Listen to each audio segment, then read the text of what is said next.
to call an audible here, and we are going to. I'm going to take down roll 20 on my end, slowing things down, and we're going to do a little bit of theater of the mind. And you guys watching at home are going to see me run D&D Beyond instead. Um, Nice. yeah, so you'll still get a visual if they decide they're going to fight anything. Um, but yeah, so tell me again what uh, what direction you guys want to head through the. So there's two sets of double doors, both heading to the east. Do The you want one below 6. the one below six? Okay, perfect. Yep. Okay. So you went over, and I heard you say that you were checking that door for any magical markings or anything like that. Yes, I got Um, it. I poked it with my big stick, Perfect. and I got a 16 or a 15. Perfect. Okay, so you can tell that uh, there are no magical wards on this door. Okay, I think we're good, guys. Okay, I'll open the door. Okay. So push open the doors. This is a 15 by 15 room that contains large wardrobes on either side. And at the other end of this room is another set of double doors. Are the wardrobes open or closed? They are closed.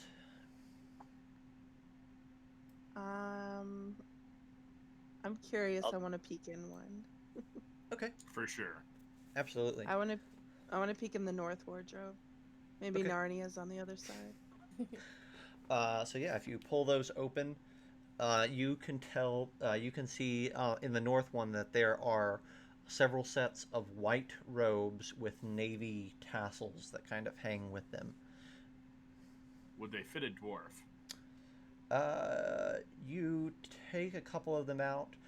They're definitely different cuts. Like they're not all made to fit one One person. one person.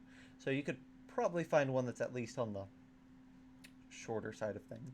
I take one, enough for each of our party members, and put it in my bag.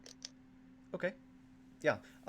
So let's see. There's four sets. So you can get most. You can get four sets out of this one on the Okay. north. Um,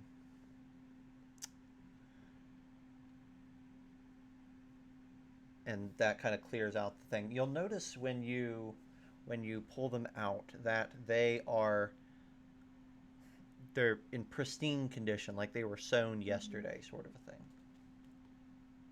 Brand new. Nice. I love the fabric. It's so soft. It's fantastic. All right. I want to look in the southern one as well. Okay. You crack that one open. Peek inside. There is exactly the same thing. Different sizes. There's actually some small-sized garments in this one. Um, but they're all the same white with navy tassels.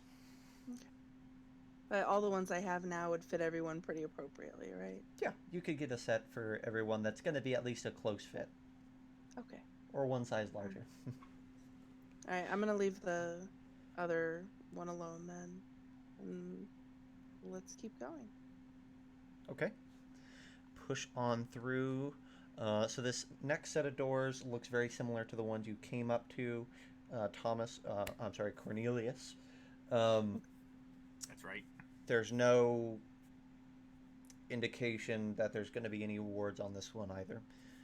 And as you push open these doors, you see that you are about to enter a larger area.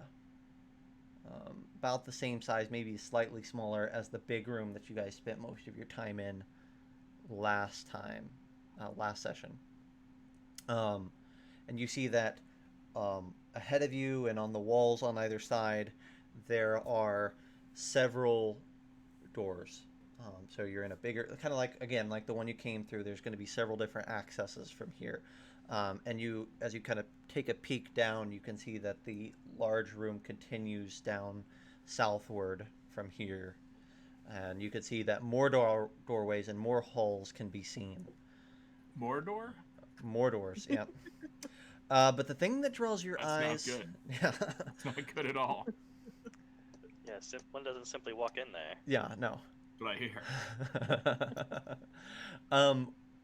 So the thing that draws your eye, though, is in this room, there is a lot of light already in the room. There are a dozen yellow globules of light that are kind of bobbing around the room in motion. And Back then, through the door. yeah, okay. No, I have no clue yet. Yeah, that's Right. at brief glance. You see several of those in this hall. Seems dangerous.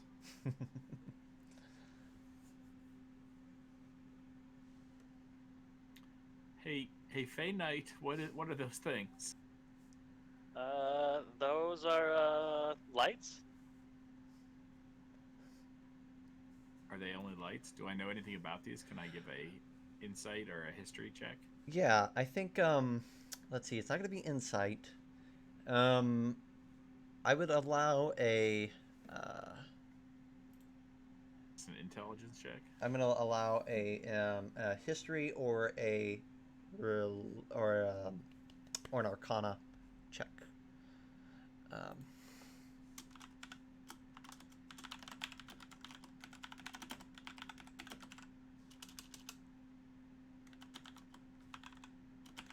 Oh, dirty 20.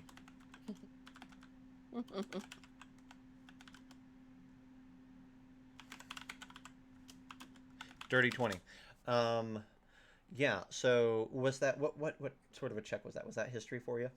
That was Arcana. That was Arcana. Okay, so you are familiar with these creatures. These are from the celestial planes, and you recognize them as lantern archons. Are they scary? Do I Um, know? What do I know about them? so let's see. With a 20, you can know that lantern archon is kind of the base creature of the celestial planes. Um, they form a lot of times simply with um, the souls of good people um, moving on to that plane. People that are kind at heart, things of that nature. Heroes and priests and things like that on the material plane would come in a different form. These are just good people turned archons. Um, you're asking if they're dangerous. Um, certainly, they could cause harm, but typically, for people of good heart and good faith, an archon is seen as an ally. I will put my hand on Ode's shoulder and sort of whisper to him what these are. I will be confused for a moment because I thought they were just floating lights, and then not know what to do. I will walk up to the floating lights. Okay. I guess I'm gonna frickin' die. No, not at all. They're good lights. Well, that's what they say until they become bad lights. So, as you enter this space, why don't you go ahead and roll me a perception check? Should be awesome. 13. Not 13. as bad as I thought. I have a -1. Okay. Is anyone else following him into the room? Or are you all going? Or are you... Yeah. We're all in the room, but I'll hang back a bit. Okay, no problem. So, as you come out with a 13, that's pretty good. And this is a well-lit area. There are close to a dozen of these creatures floating all around. And the room is well lit because of it. And now that you're in the room, you can see that there are also several slightly larger creatures, but not as big as you. Several creatures that look like winged humanoids with a lower torso or a lower body of a serpent. And as you kind of sort your way into this room, two of the globules kind of get pushed to the side, and a couple of these winged serpentine creatures start to flutter your way. What is my feeling about these creatures? They don't look hostile, and they don't look nefarious. Okay. Yeah. Then Yeah. I will put my hands up, sort of as a gesture of, nothing's going on here. You see nothing. And walk into the room. Okay. You put your hands up and kind of walk in, and these two kind of zip their way over to you, hovering on these wings. They look like small elves or sprites or something of that sort of alignment. It's not sketchy at all. No. And they're kind of, their serpentine tails kind of like twist and writhe in the air and kind of almost look like they're used as like a propeller or something to kind of steer them through the air. Doesn't the snake in the Disney's Robin Hood fly in that way? Yeah. Yeah. Yeah. Sir Hiss. Yes. Is that his name? Yes. Sir Hiss. Yeah. Awesome. Yeah. I never knew that. That's fantastic. So as they kind of zip your way and you kind of put up your hands, one of them will approach and kind of dress you all down, looking you over, and then will say, "You must be newcomers here." Yes, very, very new. What are you doing in our place? We are here to serve as emissaries for the remains of the great king. Ooh, great king. Emissaries. Whose king are you here for? The king of... I gotta go back to my notes now. Lord Byron? Is that the one who's dead, or is that the son? Neither. Out of context. Lord Byron is the demon that was trying to like get us to Oh, yeah. his hiding Gotcha. hole. Okay. Yeah, the demons were saying Byron wants to see you. No, not for Lord Byron. I would note that Lord Byron just killed my wisp. Oh, not Byron. So you're on our side then. Yes, and I will bow down, and I will say, I am Cornelius Emberkeg of the Ebon Hawks. Imberkeg of the Ebon Hawks. Well, get off your feet, silly. There's no need for that sort of thing here. There's nobody important in this space. Get off my feet? Well, off your knees. Oh, gotcha. Yeah, time to start flying. Yeah. What are you doing? I'm like, I am confused now. And I will say, it's nice to meet your acquaintance. We're here for the... we're here because there has been a issue with the crypt system, and there's been some acid ooze coming into the dungeon. Oh, a lot more than acid. There's a lot of things here that shouldn't be. Like? Well, Lord Byron for one, us for another, and basically anybody that you happen to come across shouldn't be here. Do you get here? Oh, Cyrene found a way in, and we followed. And then kind of, once we got here, there's a lot of stuff going on. So we stayed. What was that name? Cyrene. He's one of the uppers. And they kind of zip around, and they're kind of pointing different directions as they talk, but nothing that's really discernible. You get the sense that whatever these creatures are, these serpentine ones at least, are very scattered. Great. This They sounds said miserable. they said we're recruiting for our army though, and we could use some help. Sure, count us in. Really?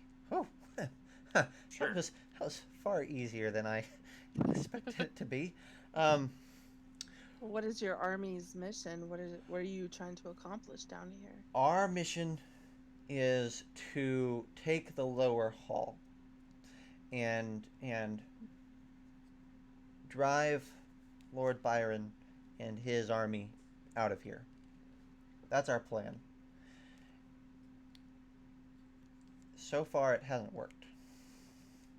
How do you suggest doing that? Well, now that we've got you guys, we can charge in, and I think we got numbers on our side now, so maybe we could just kind of win the day. They beat the brakes off my friend. Oh, well, if you've already lost once, maybe it's not a good idea. How many of Nice. these figures can we see? You see, at this point now you've been in long enough, you can see that there are 12 of these Archon lanterns, and there are 3 of the serpentine creatures that are flitting around. And, like, different ones of the serpentines are engaging with you after every question. Like, they're rotating through. There's not, like, a perceived leader amongst them. Gotcha. So how many numbers strong are the little demons? Oh, that's hard to say, but every time we go over there or look over there, there's more.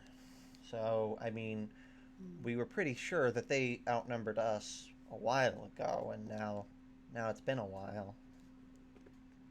Are you telling me they copulate like rabbits? I don't imagine such things, sir, but Sounds like a horrible thing to imagine. right, I agree. I prefer to be over here and think about things over here. Okay. I was scared that we were going to go in there. There was going to be like 600 of them. Well, there might be. I mean, Ooh, I don't want to That fight is 600 the of them. trouble with I know dragons. there's at least 10. And probably less than 1,000. I feel Probably less than 1,000. I feel like we can probably handle 10, sir. I feel confident. 1,000 would be not good. I feel confident that there's less than 1,000 here. So that range. But each one of you can, you stack the odds quite a bit. You're bigger than us. That means a lot. There's not a lot of big people here.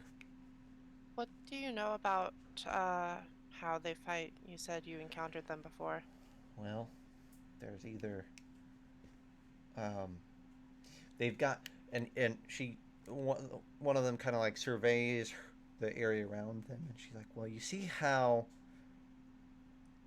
this whole area kind of glows and is safe. Well, their area is the opposite. It's black. It's not safe. And we can't go over there, and they can't come over here. So there's not a lot of fighting right now. There's just a lot of, like, name calling. Why can't they come over here? Well, The light. Virillion put a thing around, and it makes so that people from the bad places can't get over here, and Lord Byron put something over there that makes it so that the good people can't get over there. But you guys aren't good people, and you're not bad people either, because you're here. So you could probably go in both places, and you could win. So what you're telling us is if we start this, you can't help us. Well, I mean, if you could figure out a way to shut it, to make that place not black, then we can Or help we you. try to draw them out. Yeah, I mean, that would be wonderful. If you could find a way to get them somewhere else, that would. So if they flee from the light, what if we just cast light on something and went from the other side and pushed them in? I mean, we could try. it's up to you. I mean, we've tried throwing light in there. Mm-hmm. Hasn't worked yet, but there's always Mhm. another chance. Like I said, it's mainly name calling at this point. So any ideas you have are new ideas at this now, unless you're going to name call, in which case that's an old idea.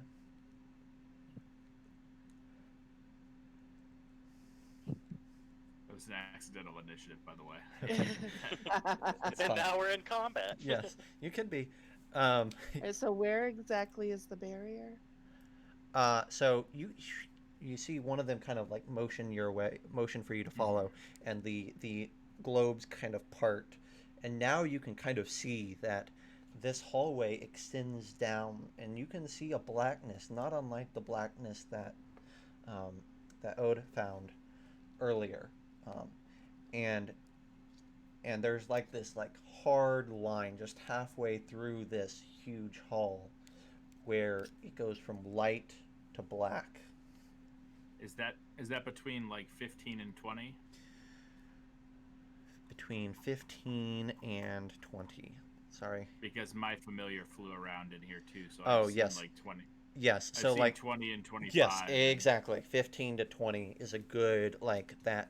Yep, right in the middle there is where it gets its Gotcha. most narrow is really where the line is. Okay. Alright, I'm gonna go within earshot, and I'm gonna yell down the hallway, "Your mother was a hamster," and then walk back. Yes. Yeah, well, your father smells of elderberries. He said, and I am going to go down to the demarcation. mm-hmm. Can I see any of them? Potentially. So as you get to this line, Yeah. it very much is like a cloud of ash that has hit something that it can't penetrate. So there, it is a line. Roll a perception check for me. Great.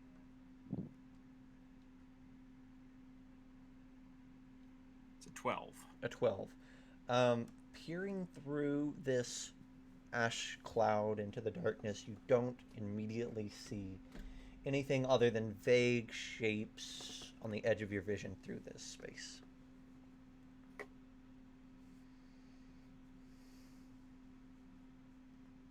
I think I'm going to go back and talk to our group before we come down here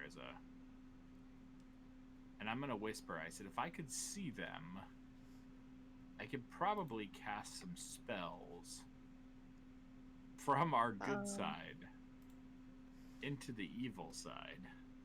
Do you have any objects that we can throw at them? I can cast light on them.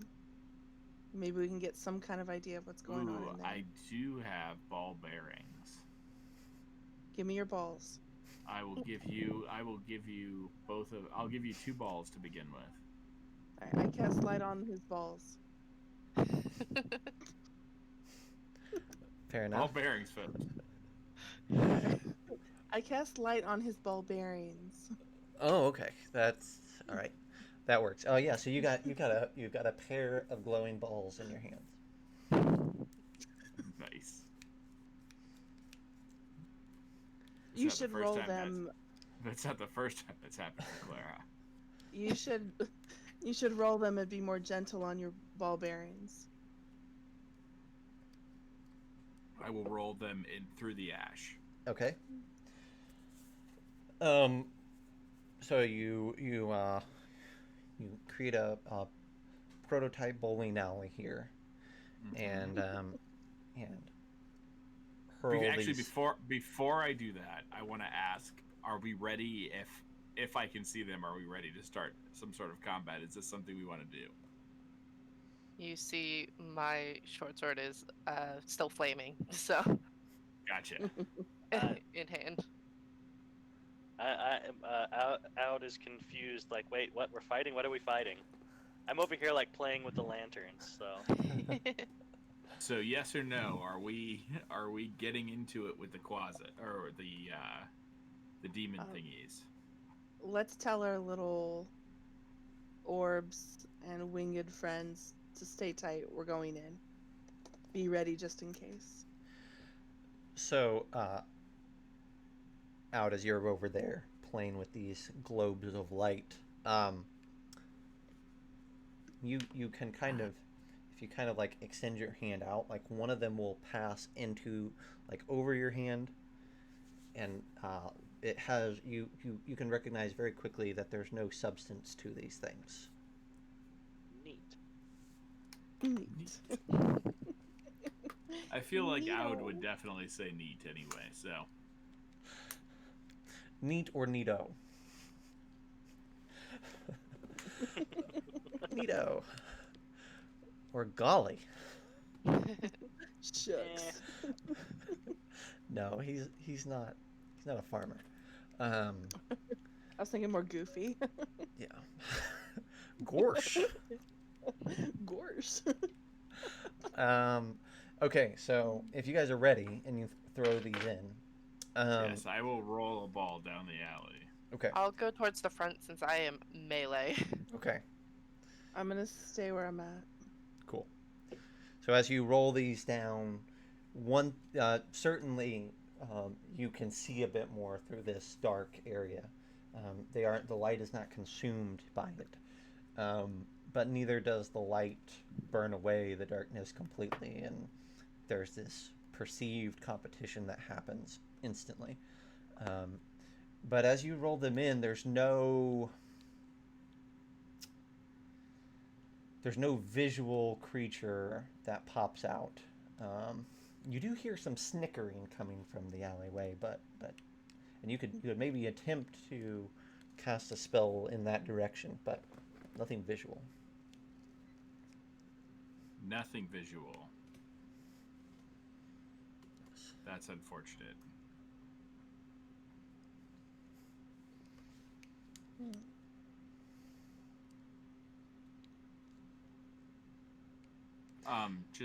Just so you know, Zach, I have rolled a 12 and a natural 20 for my portents for the day. Okay, well that's good to know. So we'll make sure that you don't get to roll any today.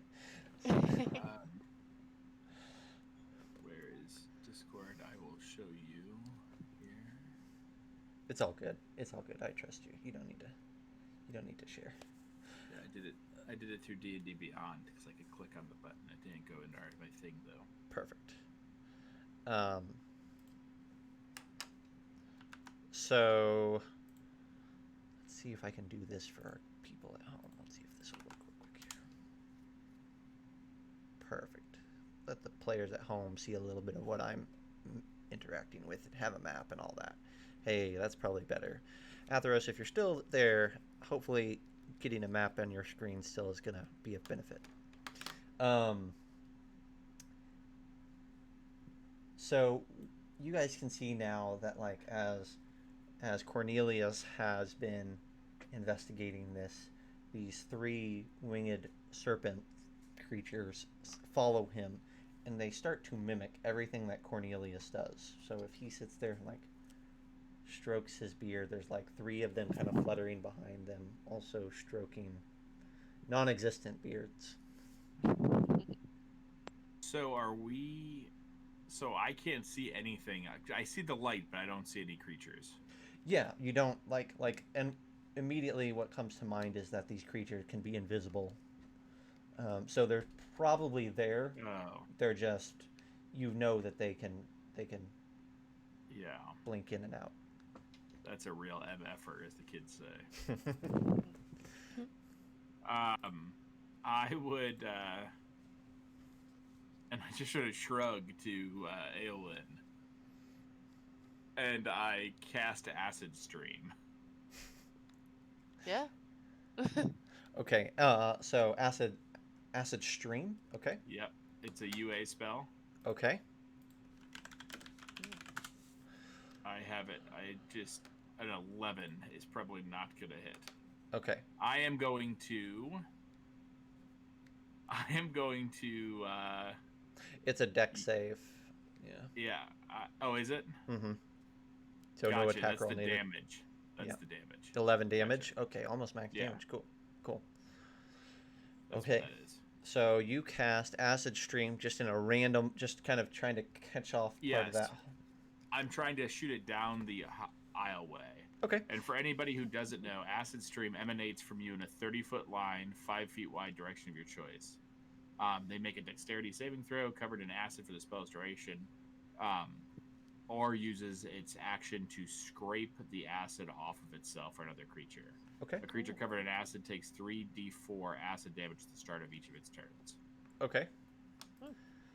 Oh, Alrighty.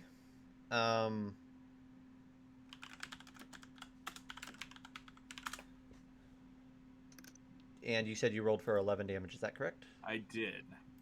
Okay. My dex save is 12. That's a real bummer. Okay. Is it? Yeah, Isn't it based off your spell casting? it is, but I didn't. I have a 15 in intelligence Ah. because I'm a dwarf. So yeah, you fire off this spray down the whole hall, and does it do any damage on a successful save? No. No. Okay. Yeah, you don't see anything jump out of the way or get caught in the spray or anything like that. Well, that's a real bummer. Yeah. Well, when you fire a stream of acid blindly into a large hall, It's you shouldn't be fair. disappointed when nothing connects. I did shoot it at the bead. The trap was set. Yes. I threw a baseball to the outfield and I didn't hit directly it into wasn't one of really the like that. outfielders. Yeah. No, it's fine. You had a chance. It just didn't work. So your following of these little creatures say, well, maybe you should go talk to one of the uppers before you, I don't know, whatever Okay. you're doing. That would have been great information before I just wasted one of my few spells of the day. I didn't know you were this. Most people aren't this gung ho. What you'll learn about me is I am always gung ho. Well, we appreciate your can-do attitude. It's gonna actually help my a lot. middle name. It's Cornelius It's Gung gung Ho ho. Evergag. I believe that. Well, would you like to meet Cyrene or would you like to meet Verilion? Sure, those would have been fantastic options before. Well, And I stomped back. they kind of look at each other and they kind of shrug and they're like, I guess we'll take you to Verilion. And they will march you to an area to the further east. So for those watching at home, they're taking them to area 12. And as they kind of approach, it's just 20 feet away. It's just one of the many rooms, right? There's a huge, thick curtain that blocks off this area. And you see that all three of them kind of flutter over and grab one of the corners of this curtain and they strain. And it kind of slowly pulls back a little bit. And they pant. And then they strain and it pulls back a little bit further. And you can see that there is a small room inside. And then Are they still working on this? Are they still working on straightening this thing away? Well, they got it open about 5 feet now, so they. I will help them Okay. open it up with my dwarf hand. Okay. So as you pull across this curtain, you see that there is a small room. It has doorways going into other rooms on either side of it, and in the center of this room is a small platform with a marble throne in the center of it, built into the platform. It's all one piece, and sitting on this marble throne is an individual dressed completely in black, with black wings and a black mask. That seems opposite of the Yellow Lantern people. and as you kind of peel it back, the little creatures are like, "Oh, this is Virillion. This is Gung Ho." And I'll pull up a picture for those at home. When he introduces me as Gung Ho, I hit him with a finger gun. Yes. So this individual, and if any of you guys are watching the stream, you guys can see it too. But this individual does not look like you noticed anything like the people that you've been meeting so far. Looks humanoid with black feathered wings that are kind of tucked in behind it, and says, "Who the hell are you?" No, wait, that's not what's important. What the hell are you doing here? And I look at the party, and I hope that the party is just feeling me uncomfortable, because this is the complete opposite of what I was expecting behind the drape. Mm-hmm. I am a little scared. Yeah, I see that the nervousness. I'll speak up for the group. We want to help you get rid of the trouble you've been having with those. I'll point to the direction of the demons. Oh, and you're here to deal with that problem. That's why you're here. Okay. Kind of, whoever this is, Virillion, stands up and kind of, you see his wings kind of shift to get more comfortable. You see that he's got, weaponry strapped at his side, a long sword, dagger. The only piece of him that is discernible is that he's got these two eyes that kind of glow with a pale blue light. And he says, "Well, we could always use some extra troops. That's certainly within reason." And I squeak out, "I don't want to become a flying snake thing." I don't do that. Okay. I feel better. I wipe my forehead. He's like, "Might I ask who sent you? This isn't a known engagement that we're dealing with here, so it seems odd to me that you would be sent to deal with it. Not that I doubt you. It's simply that I need more information to have more context."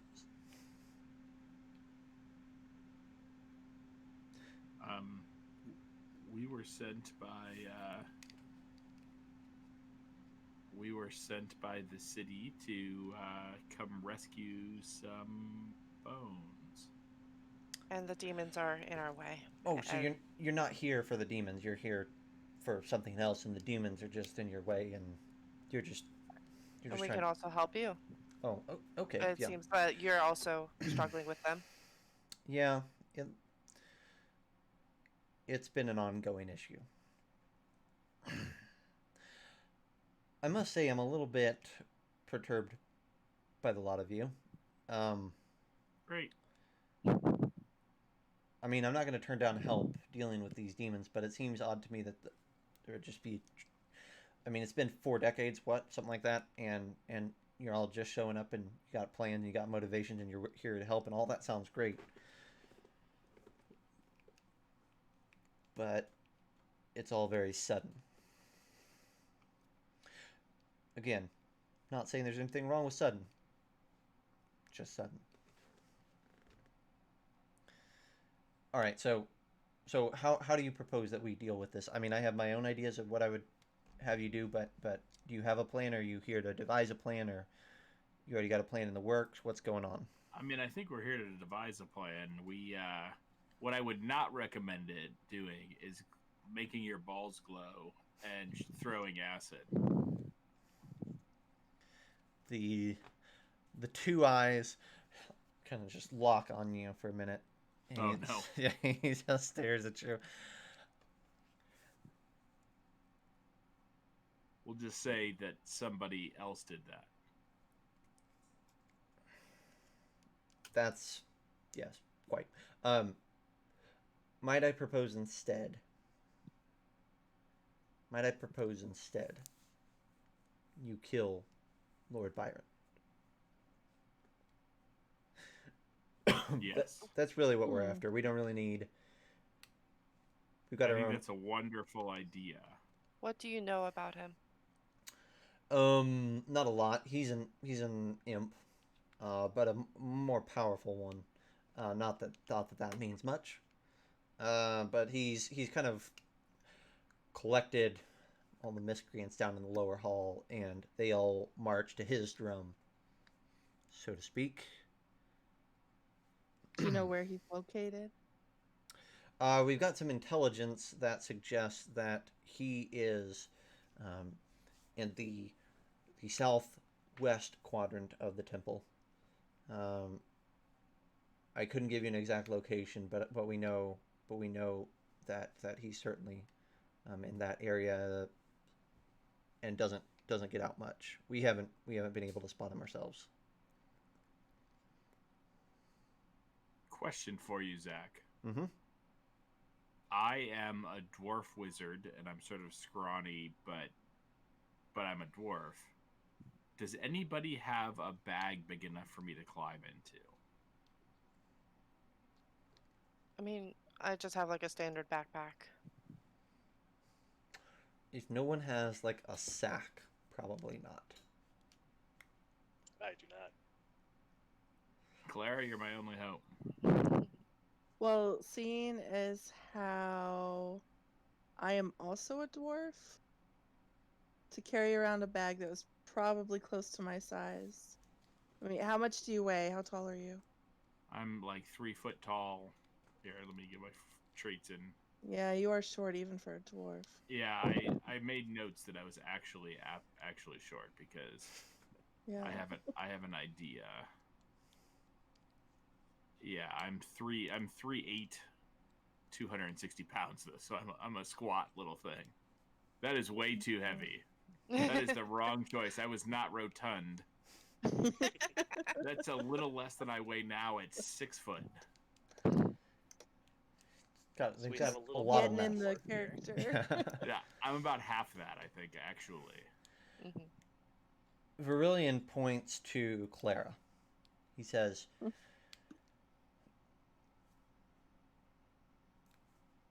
"You look like you might be useful. Whose order are you under?" We're here for the current king for the preservation of his father's remains. Yes. But I'm looking for something to grasp on with you all in particular. So, you had the vestments on you of some sort of priest. Who Oh, I who are see. you following? Uh, Baroner True Silver. Dwarven deity, I presume. Mm-hmm. Can you walk me through a bit about True Silver's domain or her aspects, his aspects, whoever's aspect? Lawful good. It's life. It's all about light, preservation. Like that's my mission in life. That's why I follow True Silver. Hmm. Hmm. Hmm. And he kind Where of the white flowers bloom. That's where I go. interesting. Okay, okay. Um, he'll point to Aelin. He'll say, um, "You look kind of on the other side of things. Is that about right?" Yes, that's a good way of putting it. Do you happen to have a bag, kind sir? I might. I'll have to check the storage. That does not pertain to the current task at hand at the It moment. very well does. All I need is a bag that I can crawl into. I have a plan. My uncle taught me this trick. It's called the whoopsie daisy. I would rather just let you see how it works, but I need a bag that I'm a bit small that I can crawl into and my friends can carry. Does it bear any semblance to lighting balls on fire It does and not. rolling them down It the does hall? not. That was a terrible choice. That wasn't no. That was nobody. That was just a bad call. All in all, I chalked that one up to a long day talking to snake ladies. So your better call is called Whoopsie-daisy. Whoopsie daisy. Yeah. It's more of a play than a call. Yeah. Okay. My uncle Spyrodon Charlaxleton told me that this is the greatest way to just sort of make the choice. Well, make hold the, that. surprise. Hold that thought for just a moment, and he turns. He's like, I have some idea of you, and I have some idea of you, and you. I have no idea about you, and he points to Aud. He says, I can't quite put my finger on what you are or what you're about. So why don't you help fill in some gaps? All right.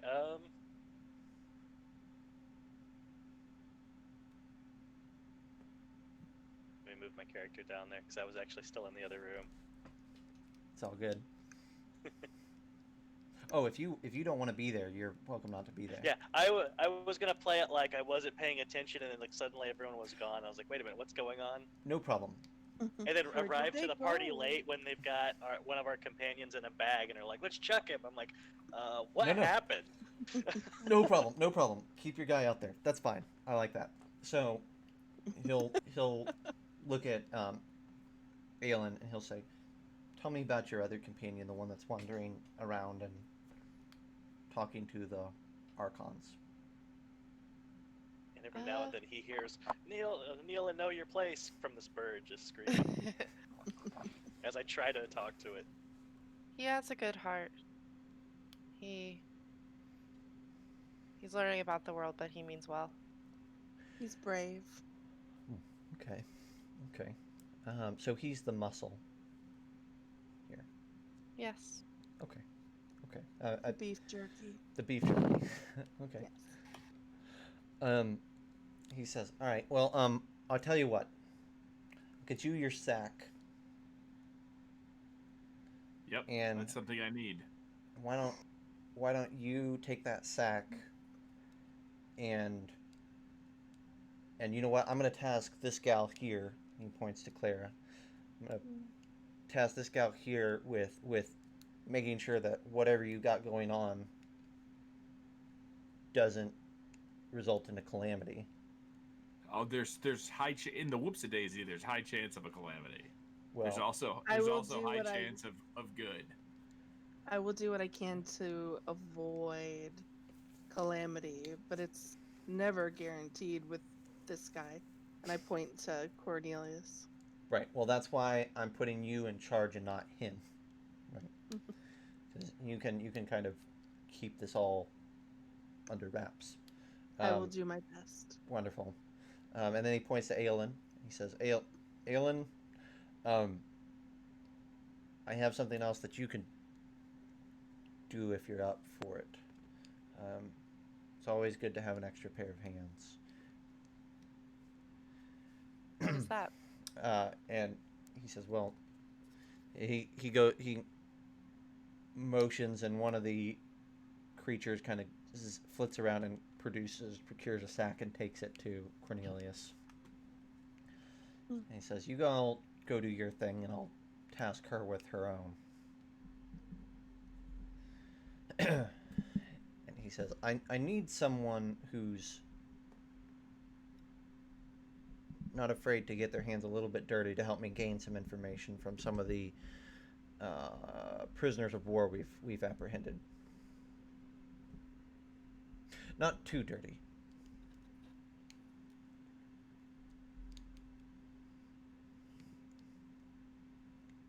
I'm definitely sitting on this. And may I get the context of these prisoners? Yes, they're... Why are we taking them? Well, we've already got them. We've got them because they're what gives us valuable information.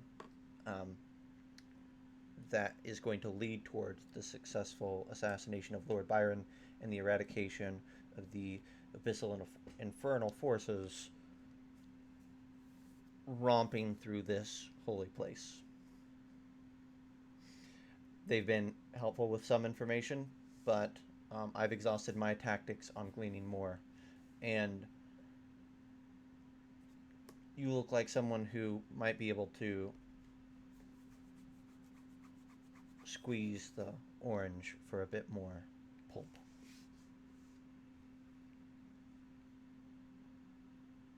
Make sure the juice is worth the squeeze. You said that you wanted to send my friends off on that task. Do you, or can we do? Is there a way that I can be with them at the same after this? Yes, of course.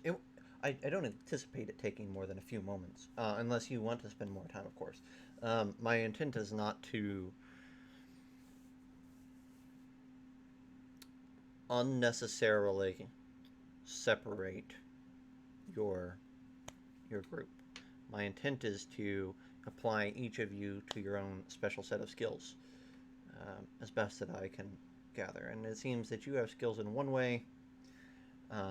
The cleric has skills in other, and your other two members are helping skills. Clara.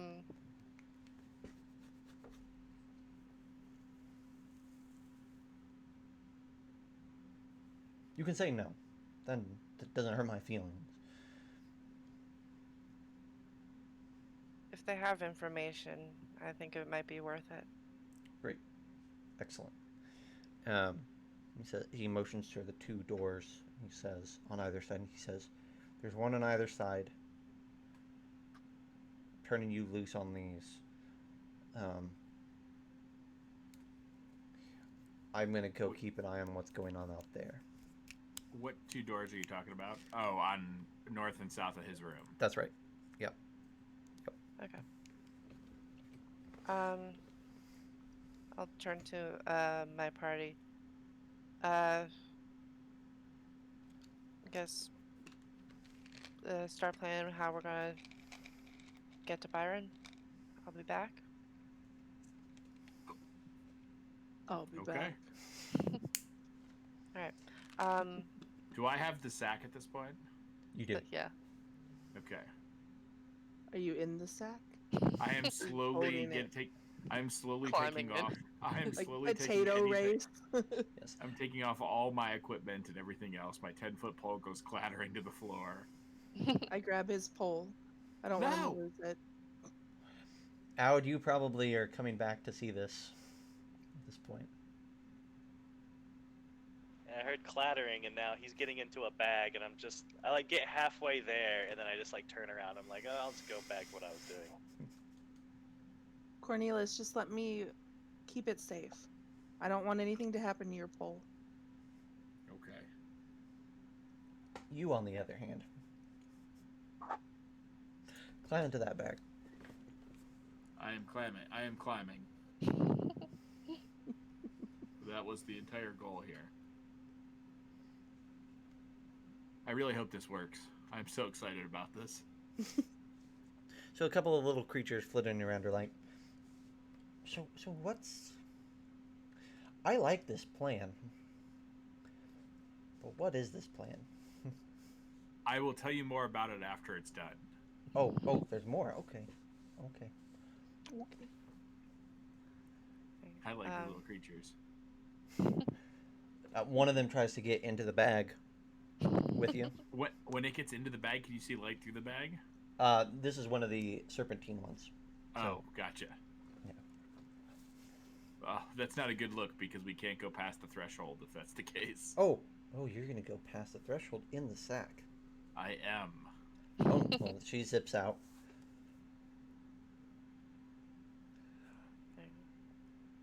And you got a crowd of people watching Cornelius. So while this is happening, I'll take the north room. Okay. So, you open it up, and it looks to be initially like a living quarters for like a priest or something, whoever was a resident of this temple. Little bed, end table, little desk, and you see leashed to the desk is a very small orange dragon. Like how small? Like dog sized? Mm-hmm. Like a Okay. like a corgi. Okay. Oh, Fine. bread box dragon. He's a Yes. loaf of bread. These are the bad things we're trying to kill. That thing's adorable. Oh, I'm glad that some of you guys can see the stream. Good. Yeah. So you come in and there's this like little orange dragon, kind of like leashed onto the chair, or to the desk, and it's got its back to you, and it doesn't even turn when you enter the room. Have fun killing that thing. Alright, I'll walk in and kind of just lean against a wall. I'll start in Abyssal. Can you tell me your name?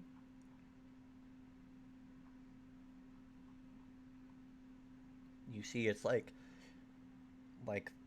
little ears kind of perk up, and it cranes its neck to look behind your way, and seeing that it is you and not somebody else, it says, "I beg your pardon."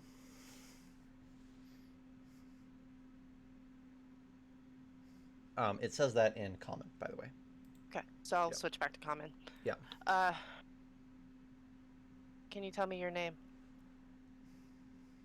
You have a Citrine. name. Citrine. Why are you speaking in such a foul tongue? Testing the waters. Consider them tested. And So you're not a fan of Abyssal. Where are you from?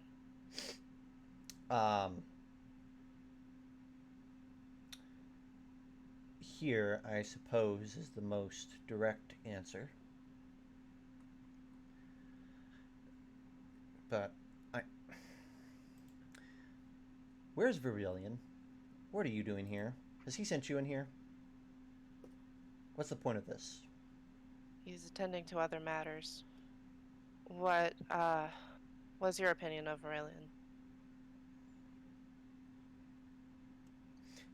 Virillion does what Virillion thinks is best. Now, if you want more information, you're here to question me. You're gonna have to do something other than just come in and ask questions. I'm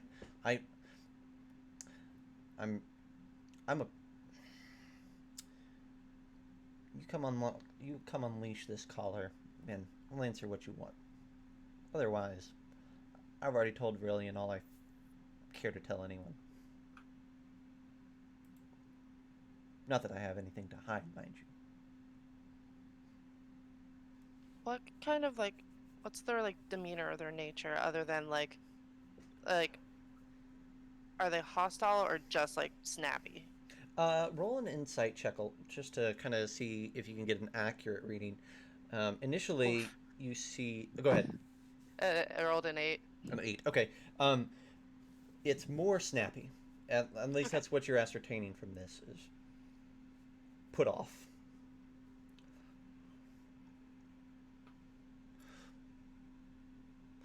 Look, dear, I've already told Trillian all that I care to tell anyone. I'm tired of being cramped in this small space. You're the first new person I've seen in quite some time. And so I'm going to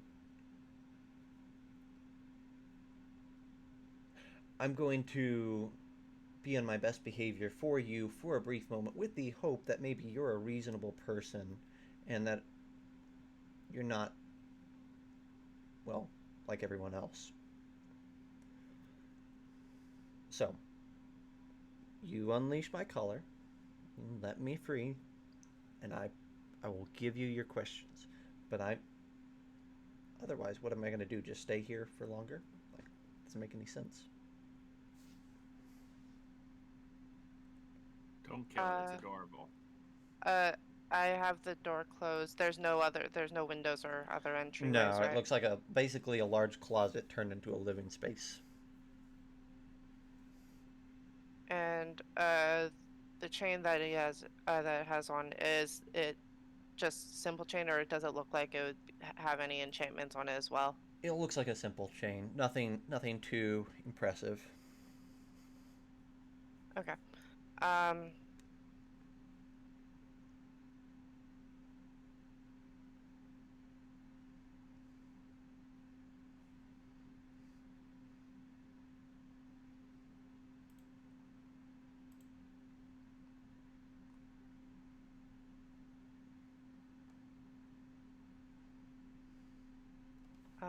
I'm going to. Can I?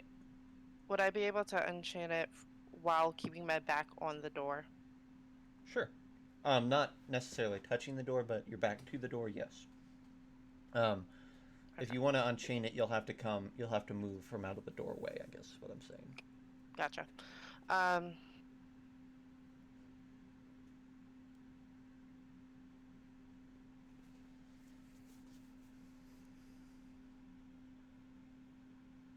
I'll I'll unchain it. Okay. And go over. Um, you can kind of tell that as you move over that the chain is tucked into a space on the back of the neck. The lock is in such a way that it would be very difficult for it to get its fingers up there and manipulate it with any ease. Um, but there is a lock on it. Um, you'll need to find a way to release that or get a key or something. Um.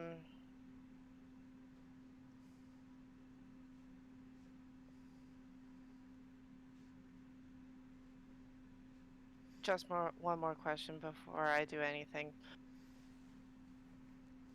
Why's Vermilion kept you alive? He is a celestial, after all, and I am certainly not a fiend, so we're not diametrically opposed. We just aren't quite on the same side. Okay. Um.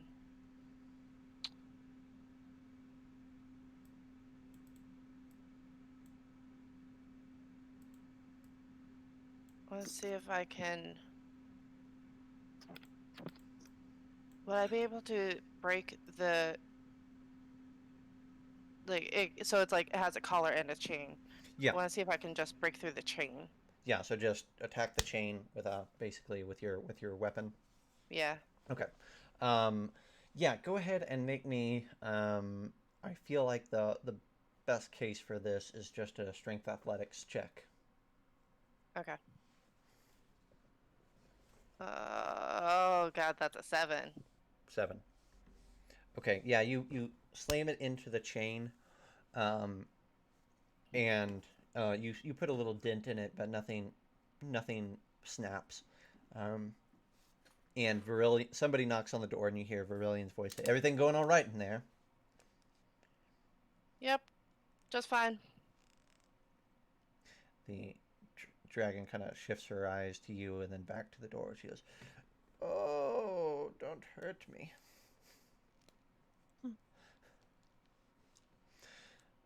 And there's So silence. you expect um you expect to be hurt by me. She kind of gives you a wink, and she says, "I hope not."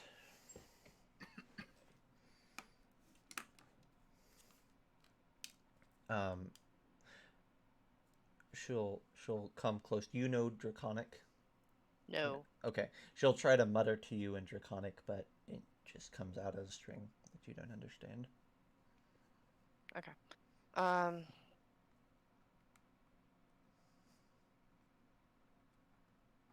You are welcome to try a strength check again. You're just, if you fail, you'll Yeah. create more noise. Um, Yeah. Outside the door, Hmm. you're in a sack, Cornelius. I'm watching the sack. Explain your plan here, Cornelius, at least as much as you feel you need to get it in motion. I would like to be, and I will let them know that I would like to be offered as some sort of kill or something, or maybe not a kill, some sort of set. I would like to for them to come and approach the invisible people and let them know that um, uh, that we have a offering for Lord Byron. Hmm. because we were hostile, and we want to give him an offering. An apology. Hmm. So you are the Trojan horse. I am the sack is the Trojan horse. I am Yeah, the you're the goodness Greek. inside. Yeah. Okay. Verilion comes back from checking on the door. And he's like, so the plan is to hand you over to them as like a peace treaty to get you close to Lord Byron. Is that accurate? Yes. Hey, I'm all for that. Like, that's zero risk on my end, and if you seem confident in this plan, um, and I'm sure they'll buy it because why wouldn't they? Well, my uncle Spyrodon told me that this works 60% of the time, every time. 60% of the time, 90% of the time. So, I'm getting a sense for who the Ebon Hawks were once upon a time. the Ebon Hawks, and I will sort of look into the sky, and I would say they're all still with us. They are a great adventuring party, and I'll look down at my hip, and I'll see the dagger from my dead aunt Larissa. Mm-hmm. Oh yeah, and I will be like, well, 6 of them are still with us. Hence the 60% of the time. Yeah, well, Zach, if anybody is here that wasn't here when I started this character, all 7 of them were still alive. Zach killed one off in session 0. Yes. Okay. Yeah, fair enough. So Verilion is giving his approval on this plan. But your party... See, it's fantastic. Yeah. Sure. So let's grab the sack and go. Well, we need Aelin to help here. Yeah. I don't want to be down. I grab somebody. a handful and I tug, but I'm just not getting anywhere. Okay. Question: I'm gonna try to light my lamp in the bag. Does the light come out of the bag? Just a little glow, soft glow. Yes, then I'm going to put it out. Okay. Aud, what are you doing while they're over there figuring out this situation? I am exploring the area, our immediate area there. Just kind of looking over the details of what's around us. Mm-hmm. Because after talking to the Naga the previous session, she just was like, some of the things that she said have kind of got me keen on keeping an eye on on the things around us. Yeah. Like there's something like I feel like there's something off here. There certainly is. Yeah, this place is just strange and getting stranger still. There are a couple doors to the north. There's a door directly to the east, but then you do see like this section of pillars surrounding a room, and then just past that room with the pillars you see a huge set of doors that glow white, not dissimilar to the doors that brought you into this place. And that's to the south of the pillars? Yes, that's gosh, I can't ping things that aren't in roll So 20. would that be 3-4? 34, yep. Okay. Oh, that's right. Because this area, I can see what's going on here, right? Yep, yep. So this whole northern hall, upper hall, you can pretty much see whatever you want to see. So without opening doors, you see all of that space though. Okay. So we see all of 8, 12, 15, 34 at the moment. 15, 34. Yep. Perfect. All right. And the hallway down to 20. Yeah.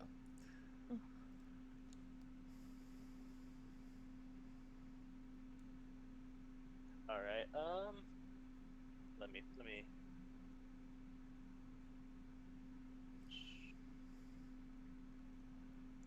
Okay. I'll rejoin the party. Had to roll a curiosity check there to see if I would forget about my previous mishap and check out one of the doors. It's interesting that characters could have a So- curiosity check, a curiosity It's just saving something throw. I like to do. It's like, you know, like I like to recognize that my characters have are supposed to have a personality, and it's like, do they have some kind of chaos that I can't, as a person, really portray that I could throw in there? Like I played a character once who had, ironically, a bird that was just a bird that was like his pet or whatever as a ranger, but he would always ask it questions, and I had this little chart that I would roll its responses on and just kind of make up a response from that. Because he would like, greenest feathers. I'm like, yeah, I didn't think that was a good idea either. Or, you know. Awesome. Yeah. So Now I'll rejoin the party. We've got a dwarf in a bag. We're missing a person. There's a person in a black mask, and I have no idea what's going on. okay, perfect. That about sums it up. Cutting back to Aelin. I like to keep going on the chain. Okay, just go ahead and make another check.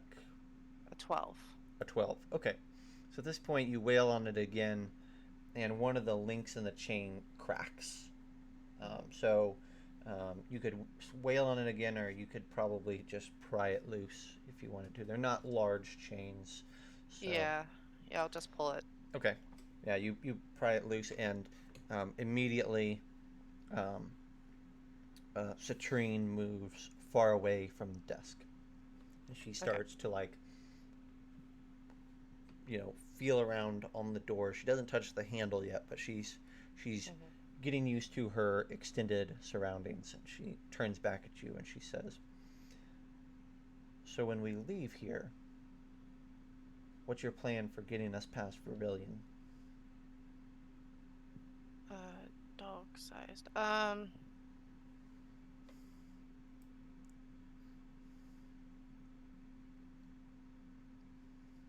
Would they fit in my backpack?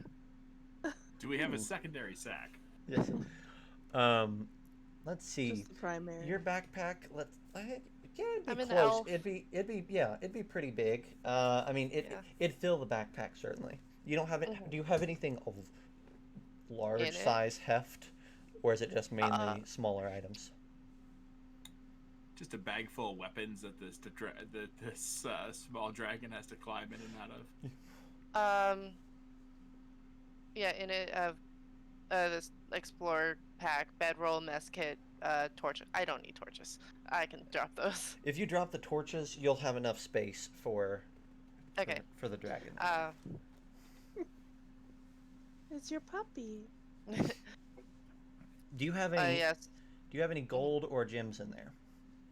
10 gold. Okay, good. Cool. Go for it. What were you asking? What do you want to do? I'm gonna take out the torches and just like open up the bag. Think you can? No, you've been a little tight. Think you can stay in here for a little bit? Goes in like a cat going into a paper bag. Just kind of sticks its snout in there. All right. And pops its head back out, and it's like, Does Verilion expect you to still be here when I come out? I would imagine so, but I'm certain that you can find a way to convince him that there's nothing for him to check on. And she kind of sticks her head back in there, and you hear like the chink chink as coins rattle against each other. Mm-hmm. And she says, "So, what are you all here for?" She climbs in, and you see her kind of, you see your mess kit kind of get scraped out of the bag as she makes room for herself in there. We've been sent here to protect some noble bones. Hmm.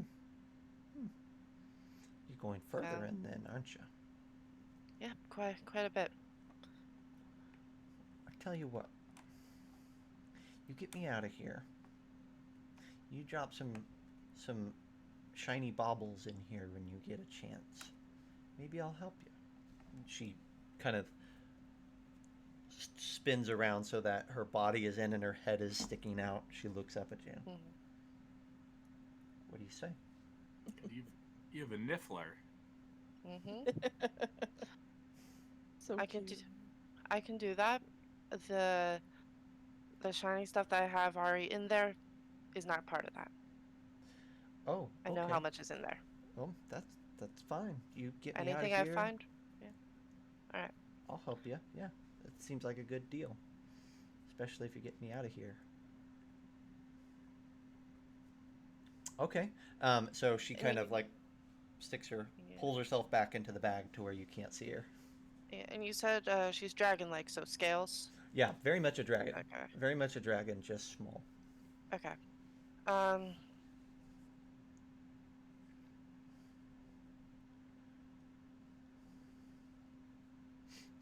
Maybe we could. Is there any part of you you're willing to lose? I beg your pardon. Leave some evidence that I might have done something a little bit crueler. What if Be a we reason. just said that you knocked me unconscious and then we closed the door? How about we roll the dice on that instead of me losing a tail or a wing or Talon. something? I would prefer to That's remain fine. intact. I'm just being honest with you. Like, I don't That's an like this option. room, but I like losing a tail a lot less. All right. Okay. I'll close my backpack Okay. Yeah. and I'll exit that room. So you heft it on, and yeah, it's like carrying a corgi on your back. It's not gonna be. Yeah. You've definitely got a heavier pack at this point, but you Mhm. exit the room. Virillion turns around. Um, how'd it go? Anything from that one? Uh, a little bit, kind of, kind of abstract. I have information I need to parse through first. Do you mind sharing it? Perhaps together we can come to a conclusion. I want to know what they've already told you. See what is missing. I see. I see. Well, if you must know, um, the dragon told me about an option that we might make use of.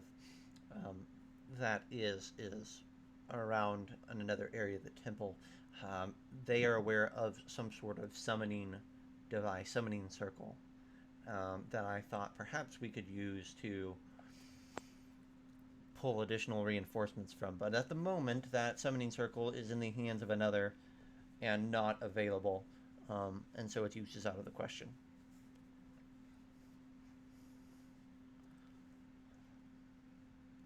As far as I could gather from that one, they knew precious little about the fiends, but I don't like her attitude.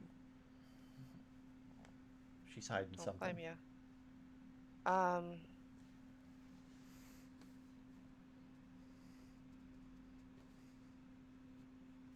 Fortunately, not much else in addition to that.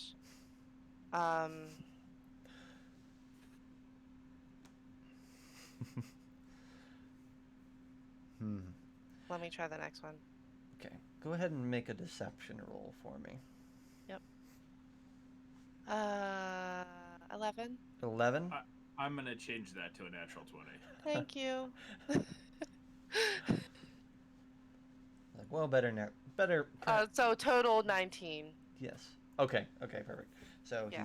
he's like, Not charismatic. well, you do what you could, and that's all that can be asked. Now, your friend is itching to deal with this sack idea, and they say they need your help for this. So perhaps we should deal with this before we dive into anything else.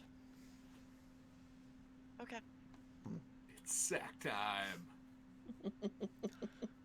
So it's just my head out of the sack at this point. And I'm going to tell them to tie the top of the sack to the 10-foot pole so they could carry me between two of them. Okay. And I said, now when you get in front of Lord Byron, throw me about like 5 to 10 feet in front of it. I'll be fine.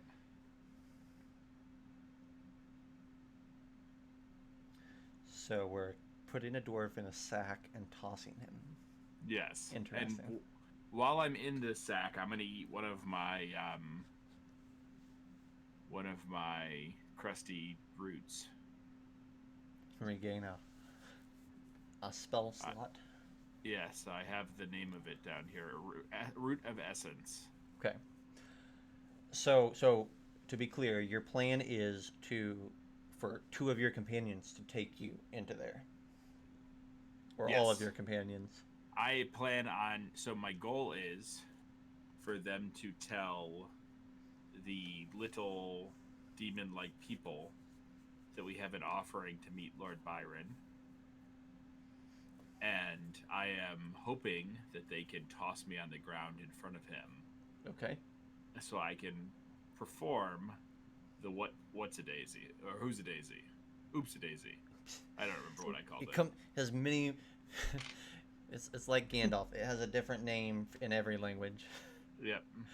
The whoopsie doopsies. The whoopsie daisy. That's what it was. Yes.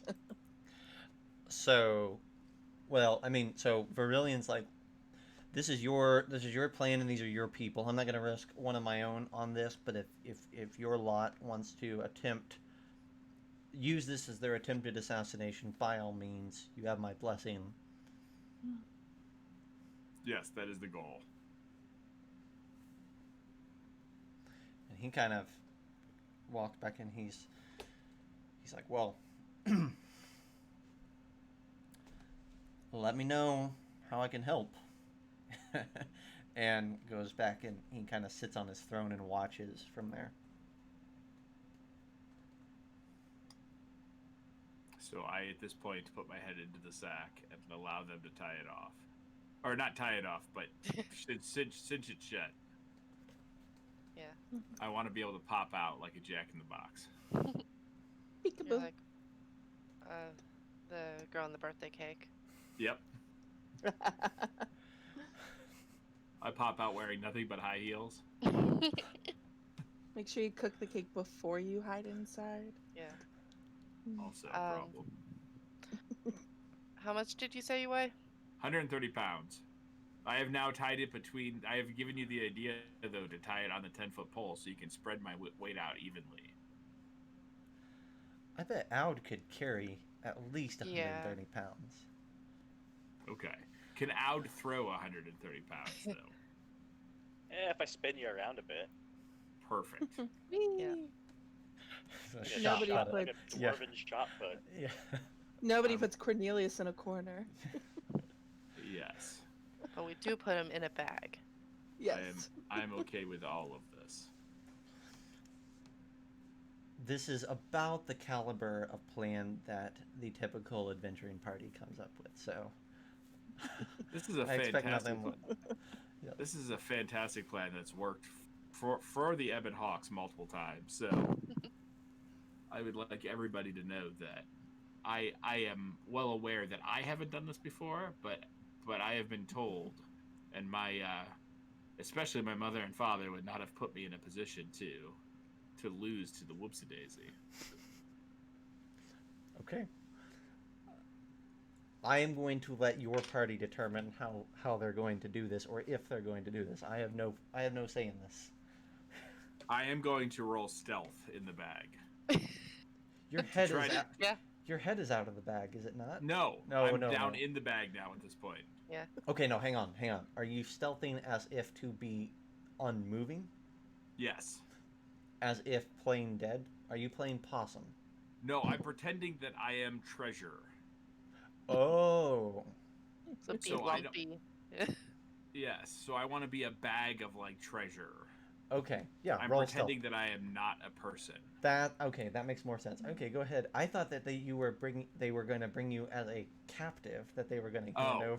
I was No, like, I am they trying are to going be. they are going to stab the shit out of this bag as soon as. If my character dies this way, it dies this way. I'm okay Well, with I was like, if you're pitching it as a captive, they're gonna say thanks a lot and go to town. But no, okay, no, go. I roll am s- pitching it as a bag Actually, of treasure. what is your stealth modifier? +1. I'm going to roll it for you. Okay. It'll be live and recorded, so I am going to use inspiration on it. okay. So I will So roll it twice. will have double. Okay, I'm gonna roll twice here, so chat can say 1, 2. Okay, great. Boom. I don't know what it is, but if it's less than a 13 total, I am going to use my 12 for. Okay. I get to know what that number is beforehand. Just let me know if I still have it or not. I can't Okay. see the I will let you know. Okay. Okay. So if it's worse than a 13 total, I have the 12 of my other portent plus my +1. Okay. I'll let you know as soon as it becomes either fine. irrelevant or very relevant. Yeah. Yeah. Okay. So Cornelius is gone. What do you guys feel about this plan? I think it's fantastic. I'm Yeah. just scratching my head trying to figure out where exactly they got the definition of good plan from this. This is just like my facial expressions. I haven't actually said anything. Uh-huh. I'm just kind of letting the events unfold in front of me. They're great events. So Yeah, I feel like they'll actually show themselves if we have something to offer.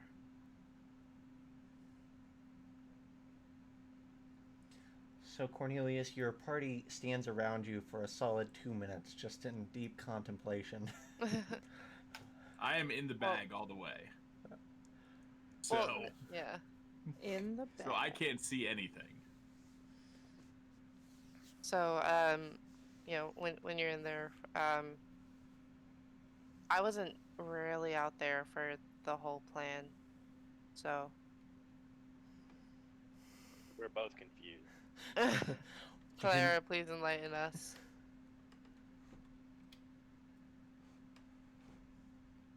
Just pick up the bag and it rips he We're- falls out.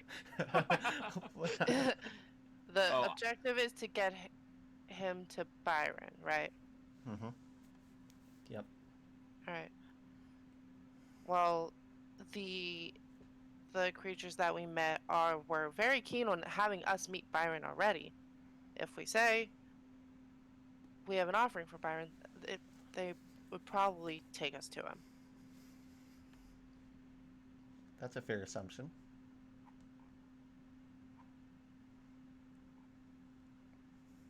And this is the offering. Yes. A sack of treasure. Okay. I will pick up our quote-unquote sack of treasure. I'm so excited. Yep. So Clara Just and make sure you hold on to it, so they don't just take the sack and run away. Yeah, I assume that Yeah. the sack is tied to the pole. Yes. It's like Yeah, I just a watched hobo. Peter Pan for the Mhm. first time in like 2 years or 4 years or so, for more than that actually, for a long time. And there's like carry the little kids back to the Indian camp, and they're Mhm. like tied to the pole. following the leader. Exactly. So you can only get 10 seconds. Don't get us in trouble. I I don't know whether to be disappointed or, well, disappointed that you immediately went to Peter Pan and not Return of the Jedi. That's fair. Yeah. Well, I literally watched Peter Pan 48 hours ago, so I have a little bit of Hey. fallback. Listen, there's no judgment. There's a I lot think of both judgment. There's are a lot of judgment. noble stories. Yes. Okay. So, Aelin, do you want to follow behind this racket or ahead of them? Are you the spokesperson or are you the? Nope. I'm not the spokesperson. I would. Yeah. I'll be in the back. Okay. So here goes our party. I guess I'll be in the front. Okay.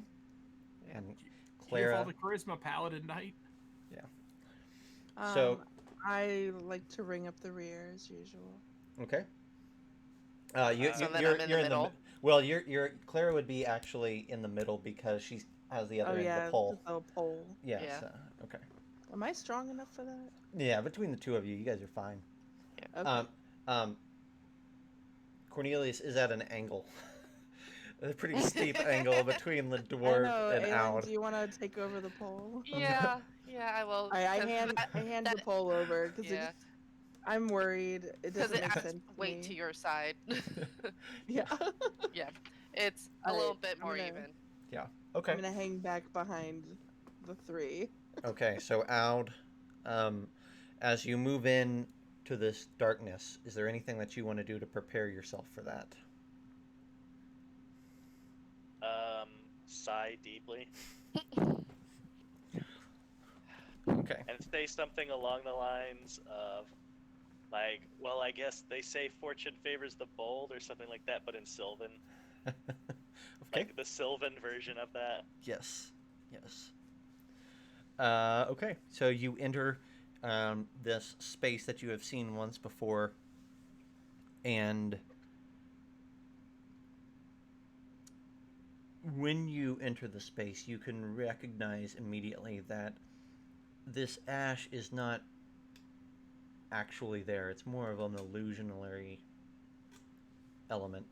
But the darkness is, of course, real. And as you walk in, you are quickly enveloped by it. Does anyone have light cast on themselves or on something that they're carrying? I have mean, a there were torch. the You have a ball torch bearings. Where'd those go? and ball bearings. Yeah, so okay, we'll just say that you have something illuminating. You're not going in pitch black. And as you walk in, quickly the light from behind you, the upper level of the hall, disappears, and you're enveloped. And as you get further in, you start to see pairs of eyes illuminating in the black. And a creature mutters to you all and says, "We got some brave ones here. Creatures with some spine."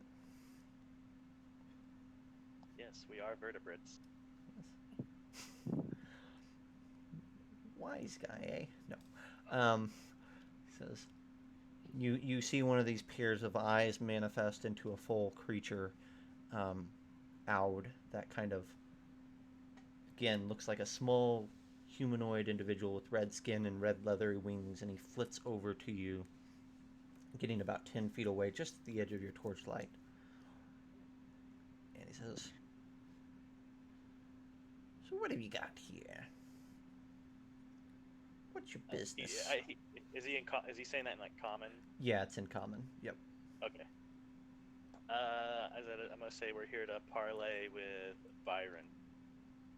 Parlay with Byron. Well, Byron would love to parlay with you. What's in the I feel like we bag? have different meanings of parlay. I don't even know what it means. It just sounds lovely. Uh, what's in the bag, dear?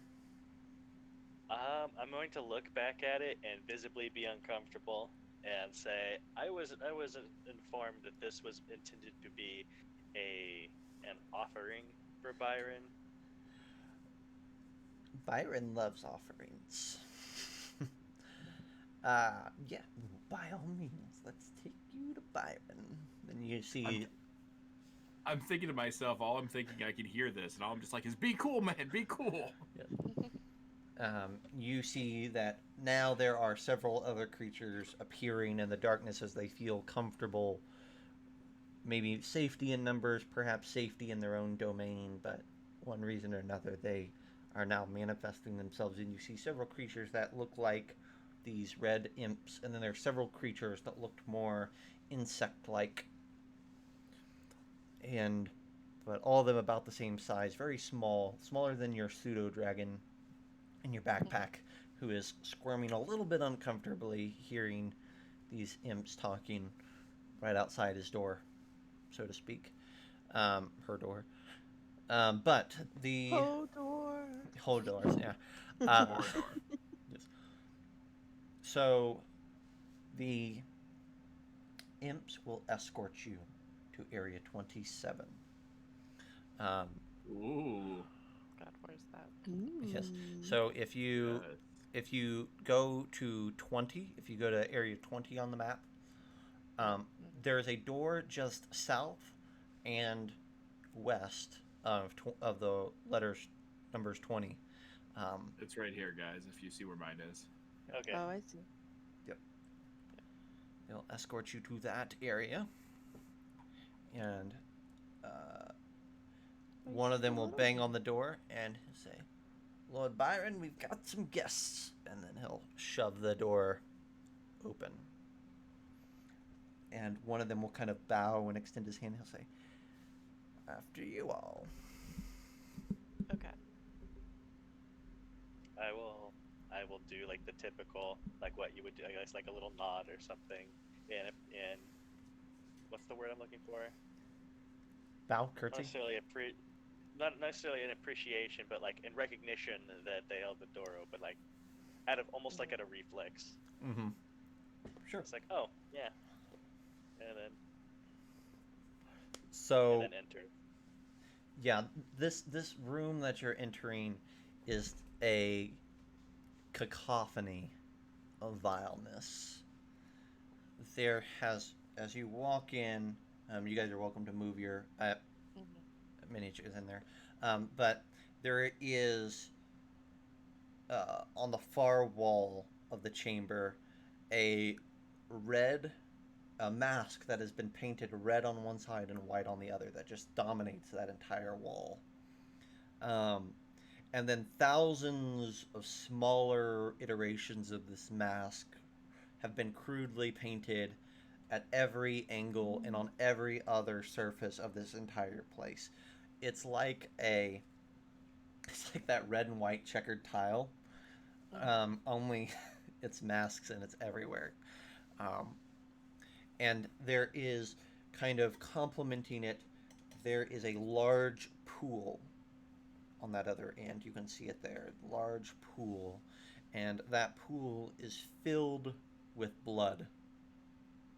Gross. Who wants to go swimming? Tight. In fact, you see someone has already taken up the offer, and there is the biggest imp you've ever seen, which you haven't seen that many thus far, but certainly much bigger than the others, approaching dwarf size, very rotund individual, with short, stubby wings. And you can tell as he swims through this water that is like doing backstrokes, that this imp is swimming in the nude in this pool. and he catches your all sight, and he kind of starts to float in place there, then swim towards the edge. He says, "Ah, who do we got here? Ah, it looks like some fine specimens." And one of the imps behind you all, that are kind of filtering in, says, "It came from the outside, Your Majesty. They bring you a parlay gift." And Lord Byron kind of swims his way over and kind of leans on the edge of the pool there. He says, "Well, come on in. Have a seat. Have a swim. Make yourselves at home. Tell me about yourselves. Tell me what I could do for you. Awfully nice to bring a guest at your first time to visit." I stay close to the door. Yeah, is the door still open, and are the other creatures still, like, here? The door is still open. There are still other creatures around, yes. It's Okay. hard to tell exactly if all of them are here, because there's some maybe still out in the other area, but there's some of the creatures have made their way inside with you. Mm-hmm. He says, "Don't be shy now. You've already come this far." Yeah. "I don't bite."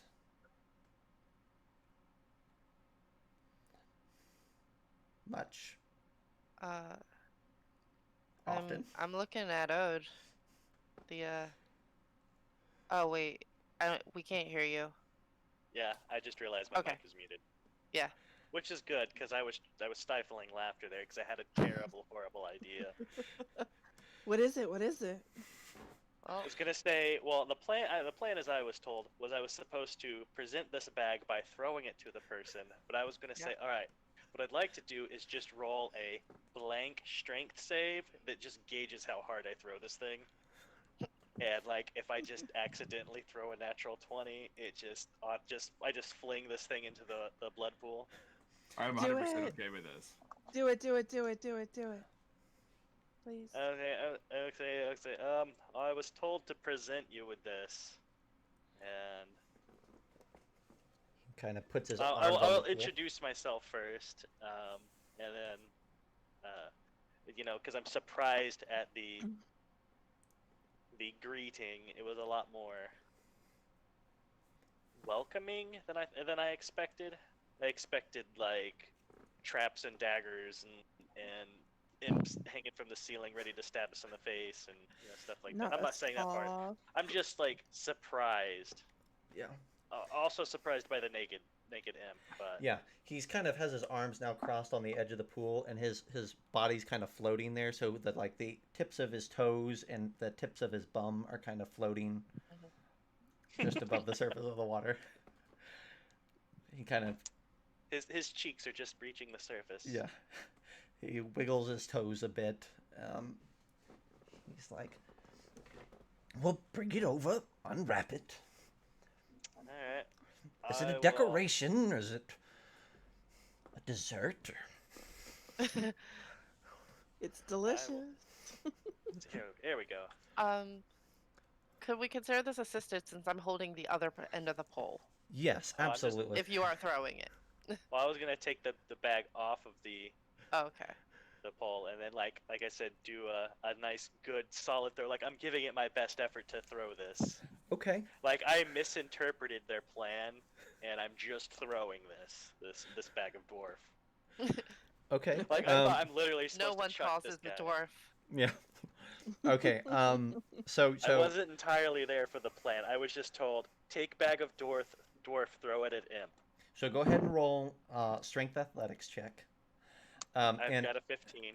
okay, and as you do so, Byron's eyes kind of widen like at first in delight because you're taking the bag off, and then in shock as you hurl this thing towards him. A 15 is pretty stinking good. So and like I said, I'm not aiming. I'm just going for. I'm just throwing. For dwarfs distance, at you're this going for point. distance. Is that what you're telling me? Yeah. Okay, I love Yes. that. So you all This is watch. not a dexterous throw. You all watch I as can't the imagine that you can aim very well throwing a dwarf. no, but if you're going for distance instead of pinpoint accuracy, you definitely throw it like over Byron's head, and he kind of watches as it lands with a splash in the pool. Oh no. Now, You're skinny It's- dipping with a demon. you The feel only good part is that it probably is less damage if I hit liquid rather than there's concrete floor. there is no damage for hitting liquid, but you do feel like the sides of the bag as they collect Oh, moisture kind of stick As to soon you. as I hit the air, I'm trying to blow out of this bag. Just Okay, kidding. now who cinched this bag? I feel like this is an important question. Not me. I Well- suppose I would have. Awesome, awesome, I love it. So would you make me? I typically do for not tying. I just do an intelligence roll, an intelligence check, Okay. straight intelligence. Hold on. We did this with the idea that I could get out of this, by That's- the way. We weren't doing That's this. right. That's right. Okay. So Okay. that's it's not a high DC because she's not trying to tie a knot that doesn't come undone. She's trying to tie a knot that won't come undone, but there's always the chance when there wasn't a whole lot of communication, there was just it gets cinched. All right, I rolled a 10. Okay. So as the bag sails over Lord Byron's head, the dwarf makes his he shreds the bag open just as you hit the water. Kersploosh. Not water, blood. Ugh. And his eyes grow wide. He kind of like climbs out of the pool and sits there on the edge as he sees you. I have an instant action as soon as I come out. Okay. As soon as I come out, I am finding anything in this room that I'm thrown next to that doesn't look like us, and I am casting my Uncle Jim's magic missile. Okay. So that'll be initiative. And as we do initiative, it is 11, so we got an hour left. I think we got enough time for combat, but let's take a couple minute break and come back. Can I get my missile in? Oh yeah, I'm gonna let you, because I'm taking your 13 in stealth, but I'm gonna let you go at the beginning of initiative. Gotcha. So yeah, absolutely. So guys, it's 11:02. Let's come back in 5 minutes at 11:07, and we'll do this combat, and that'll probably get us to the end of the session or close to it. So we'll see you in 5.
All right, welcome back, guys. We're gonna do this sucker.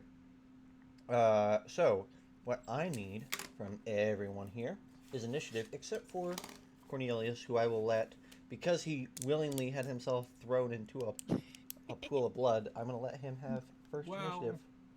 Pool of blood. I was not willingly thrown into a pool of blood. I was willingly thrown, but Let's see. Did anybody get above a 15? No, No. I didn't. How Nope. about above a 10? No. No. Above a 5?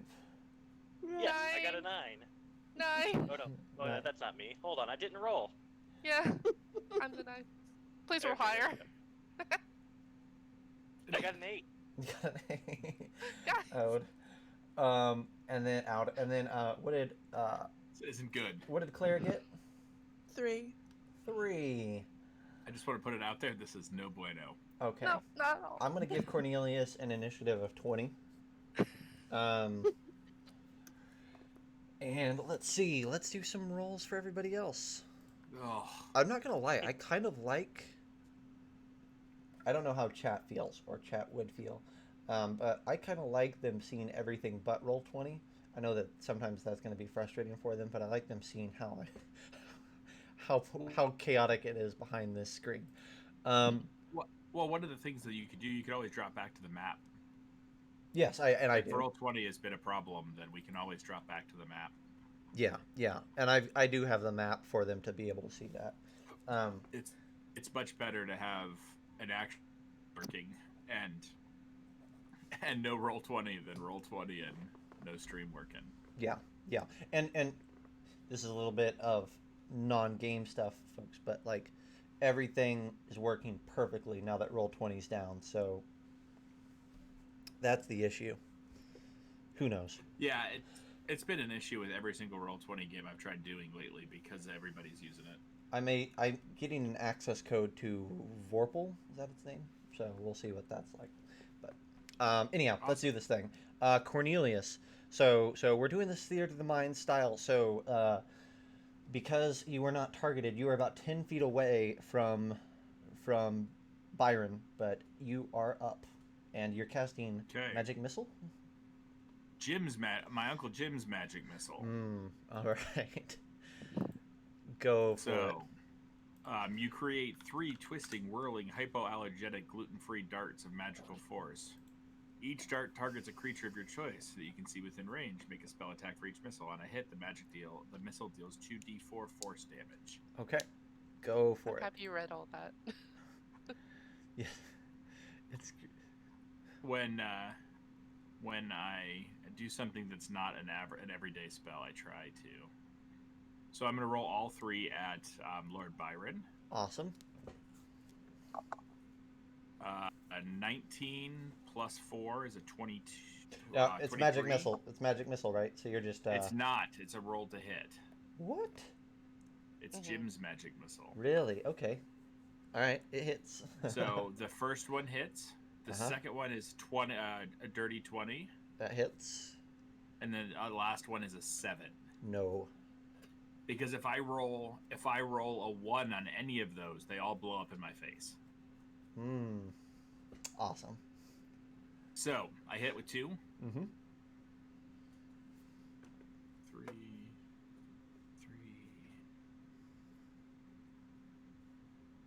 So 6, 7, 8, 9, 10,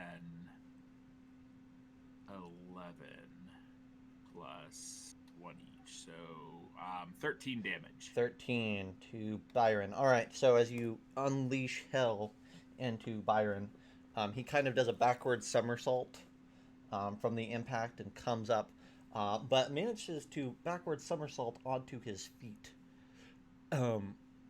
Because I don't know if I read it or not, but Jim's magic missile does 2d4, but I have to hit. Gotcha. Okay, so it's a little bit better, but you have to roll to hit each one. Okay. Yeah. And if I roll a natural 20, if I critical hit, it's 5d4. Ooh, Ooh. nice. Okay, so as he comes like tumbling backwards, and he pops up on his feet, and he says, "Surprise dwarfs are the best dwarfs." and he will cast a spell on you. No. So why don't you make a Wisdom saving throw? Oh, I'm good at these. That's false. Excellent. That's a solid 10. Yes. Yes. So, where there was a dwarf, there is a dwarf no longer, and you all see this little rat trying no. to Oh no! pedal, swim through the blood. This is no good. And Byron kind of dusts his hands, and he's like, "Well, that's one dealt with." And he'll turn around to the rest of you all. He'll I'm say, going to start laughing. There's something about this I find. It reminds me of like Fae pranks and stuff. So there's just the way everything went down. I just find hilarious. Yeah. So he'll point. He'll point to the lot of you, and he'll say, "Toss him in the pond." But his minions don't get to go now, and that was his turn. So Aelin, you get to go next. Okay. I'm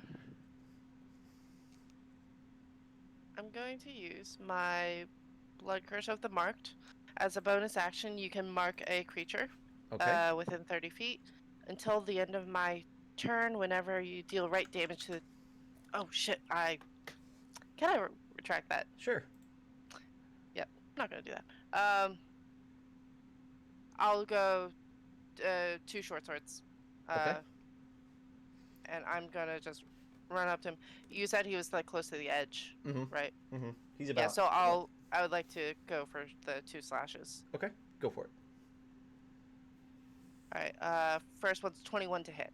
Absolutely. For for 6 points piercing. 3 fire. Okay. He's an imp. And the second hand is a 15 to hit. Mm-hmm. That I believe that does hit. Yes. Okay. So that- yes. I hope it hits. Yeah. That is 5 points piercing. 5 points piercing. Okay. Yeah, he's naked, but he's also really small. So, okay. You said he was rotund. The biggest imp I've ever seen. Biggest imp is still an imp. Fair. He does maintain both of his Proportionate concentration skill, checks. Okay. And I'll remain there. Okay. All right. You maintained both of them? He rolled a 16 and a 19. So, that's natural. And he kind of, as you kind of swing and stab at him, he's like, "Whoa, lady!" Aud, it is your turn. I'm kind of like, get the little laugh thing. I'm just like, huh. She's attacking. I'm not really sure if we're in combat yet. Because, I mean, to be fair, I threw a bag of dwarf at a guy. He turned it into a rat and made a wisecrack about it. And so I'm like, are we fighting? Are we... Are there any other, like, imps or anything in the room with us? Yep, Or there's some right what's the behind you. room look like? Yep, there's several more right behind you. And remember, he did tell them, throw them in the pond. Well, I mean, I'm like looking at these little guys. I'm trying to figure out how exactly they're gonna throw me. Fair enough. But Fair enough. and I'm going to yell to Byron. This is probably a bad time, but you haven't happened to see a large blue egg around here, have you? Like, when I say large, I mean really large. He kind of pulls up short, thinks for a moment. He's like, "I have." Like, we're both like poking our head around Yeah. her as she's Yes. fighting him. Yes. He's like, "I have. If you'll calm your comrades, we'll have a little chat about it."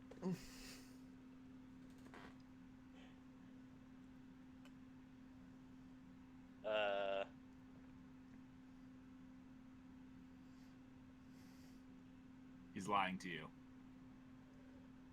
Squeak, squeak, squeak. I'm trying to think of something. I'm trying to think of something here. Darn, I thought I had something for this.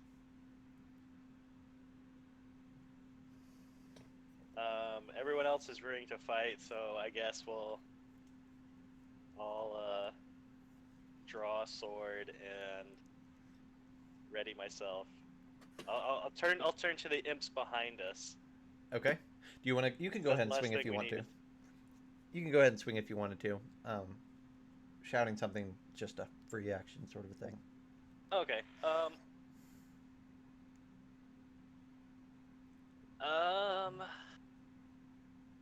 I will ready an attack, I guess, and say to the imps, giving them the option to just back off. Okay. Ready an attack. Go ahead and you know I'm what? saying something to them like, I'm in common, obviously, but which they may not understand, but like as like a threatening gesture that the first one to make an action other than disengage, essentially, that I will make my attack at. Okay. Um, if that's Saying the end like of something like we did some as like because I was kind of like I did say we'd parlay. okay. You make ready. You swing around. There are currently 4 other imps in the room. And as you say that, um, they all give you a smile and a wink, and they all turn invisible. Well, that sounds like an action other than disengage. It is. So swing away. Let's see, I have to swing at disadvantage, right? Yep. Mhm.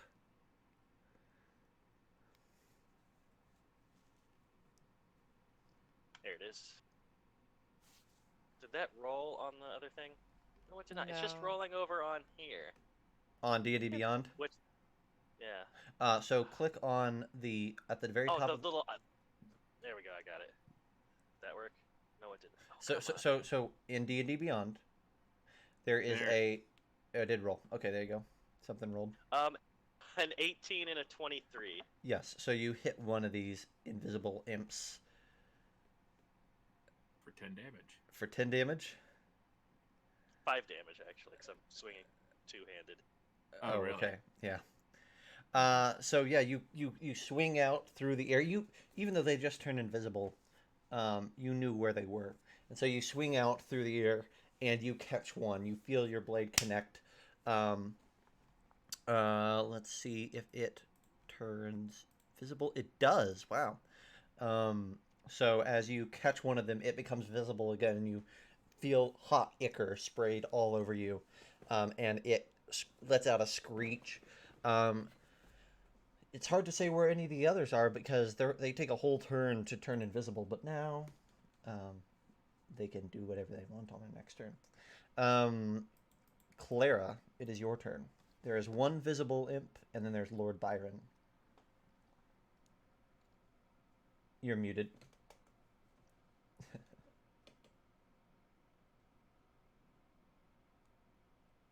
We can't hear you.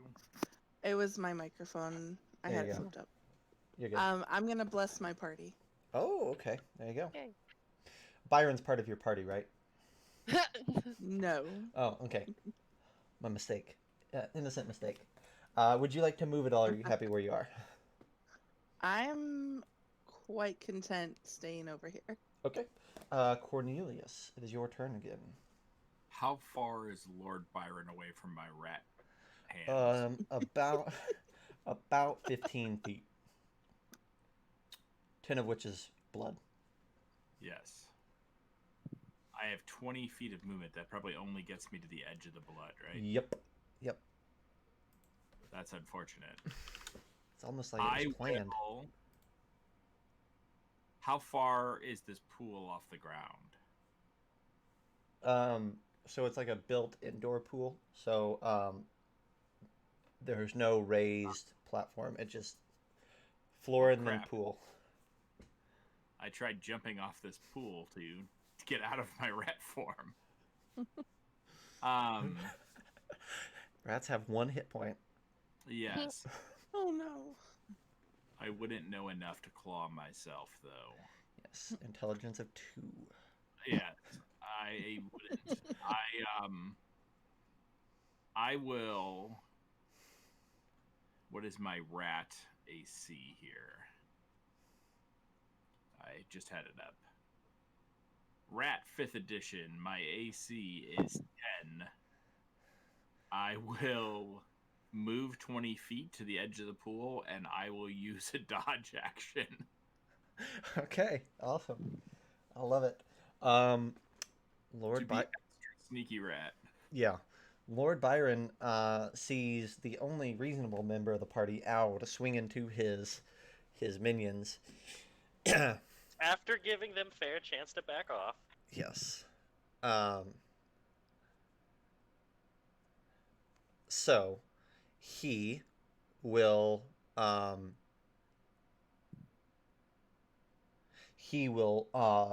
engage with Aelin, who is right next to him. So he is going to try to sting you with his barbed tail, and he will sting. One of them is 100% a hit at above a 20. The next highest one is a 17. Or 16? Does that hit you? Yeah. 16 does. Okay. So between those two hits, you take 12 points of piercing damage. Oh no. And I need you to make a Constitution save. All right. 8. An 8, huh? Cool. This is a perfect option for us. We're still in this. You take 8 points of poison damage from his stinger. Oh. I'm down. I feel really bad. You went down last time too. Yeah. But hopefully, I'm always in the front. Yeah, I want to say that I did not intend for Byron to have 4 allies with him if there was an encounter, but here we are. It is what it is. So Byron, Did you add the D4 for being? Yes, I blessed? did. Okay. It's that one. Okay. Okay. So Byron will kind of wipe residual blood off of his hands with that, and step over the body of Aelin and say, "That's 2. Halfway there." Aelin, could you make a death save for me? Yes, I can. Roll a 20. Felix, wake up. We need you. Yeah, really. Bless apply here? It doesn't really matter. I rolled a 13. Okay, you're good then. Positive 1. Aelin, it is your turn. Not mine. I just rolled. Oh, I'm sorry. Aud. Did he step in range of me, or? Yeah, let's say he did. Okay. How far did? Well, go ahead. I couldn't hear what you said. I just want to know how far he moved. Oh. Just 5 feet. Gotcha. Do you want? Yeah. Yeah. So you could definitely swing at him if you want to, Aud. Yep. It appears that I don't really have a choice at this point, so I will spin around and take a swing. All right. And I'm a swinging, and it's a gross of 14. 14 hits. All right, then I'll do 11 damage plus I smite. Because I can do that now. You can do that now. 11 damage plus a smite. Tell me what the smite is. I'm trying to figure out where the heck that is on here. Is it under action? No. Other? Ah, here it is. I just gotta roll it regularly, I guess. Yep. 2d8. 2d8. Actually, he's a fiend, right? Mm-hmm. Yeah, that's right. So another one. Plus 1d8 against undead, so there's 7 plus an additional 5, so 12. Yes, 12 plus 11. Gosh, 23.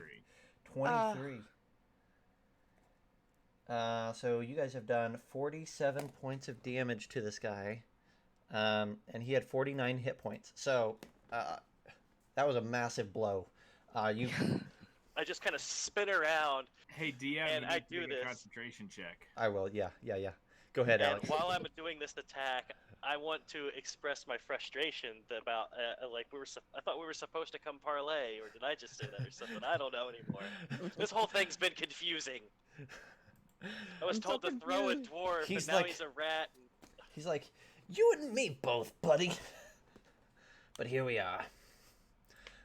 He rolled a 6 plus whatever, so your dwarf turned into a rat and probably starts to sinking. Or your rat turns into a dwarf. That's the better way of putting that. Yeah, he looked real rough, Lord Byron does. That was Aud's turn. So now the imps will go. So they will all attack. Let's see. They will probably. Let's see. 2 of them. That's trash. 1 will hit Aud. And then let's see. I'm going to give 1 attacking each one of the other up and around characters here. Click, click. 1 will hit Clara. I do want to point out that I do have the alert feat, so creatures don't gain advantage on attack rolls as a result of being unseen by me. Perfect. Okay. So let me re-roll the 1 hit on you. And I have 17 AC. 17 AC. Perfect. I think this one is still just going to just barely hit, but yep, just barely. It rolled an 18. So you'll take 1 hit for 5 points of damage. And then and I need you to make a Constitution saving throw, and I need both Cornelius and Clara to take 5 points of damage and make Constitution saving throws. I make this. Oh Jesus, 21. You're good.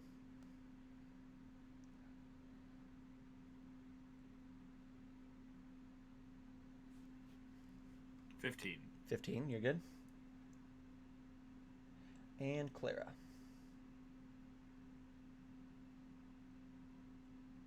$22. 22. All good. All right. So Thank the Lord. yeah. Right. And they Unless are I have all my feet. visible now. Yeah. Let's see. Aelin, did I have you make a second saving throw?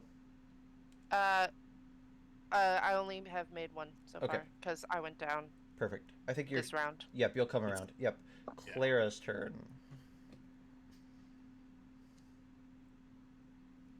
Alright, hold on. That's not what I meant to do. Okay.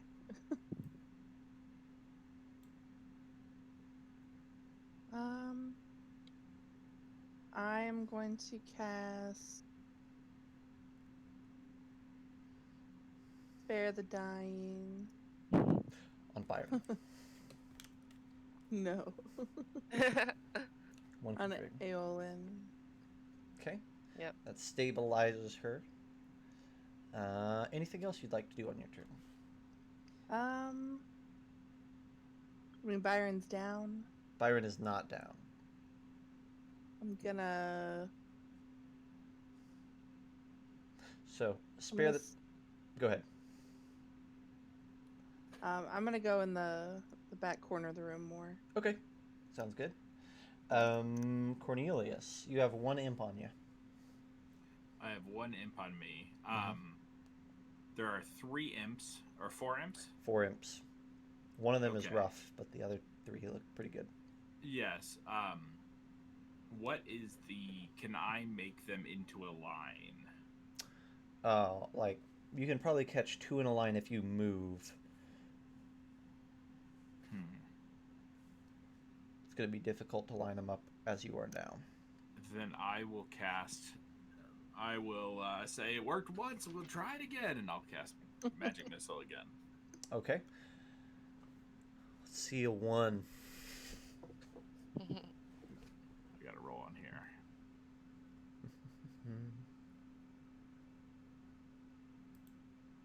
18. An 18 On the will hit. first one, Uh-huh. whatever ones are whatever. I guess it can't be the one on me, so it'd be the 3 that aren't on me. Okay. So that is. Oh, okay. So that is 6 damage. Okay, it's still Right. up. No, 5 damage. Sorry, the first one is 5 damage. There's no +1 on these. Okay, yep, so still up. I'm still learning. You're good.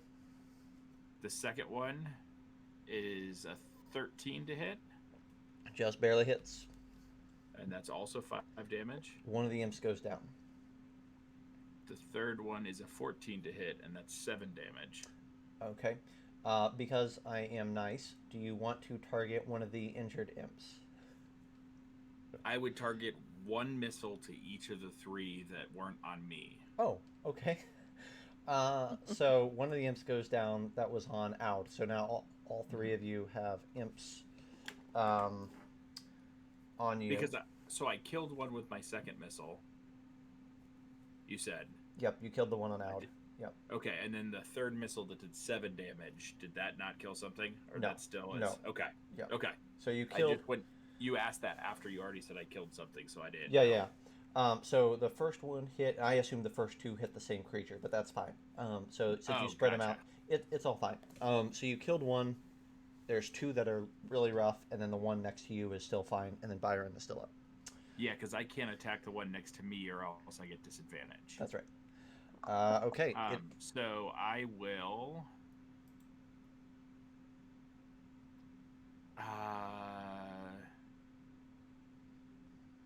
Run. Is there a way for me to run past one of my friends without Provoking. going outside the room? Um, I'm gonna provoke from the one that's on me. mm-hmm.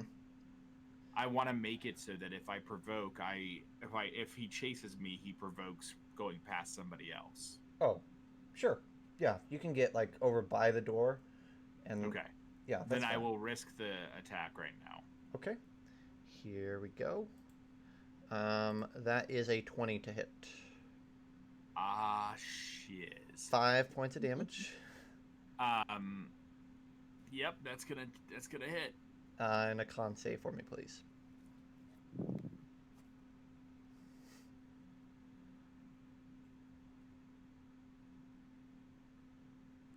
Oh, it's a 7, mother's trucker.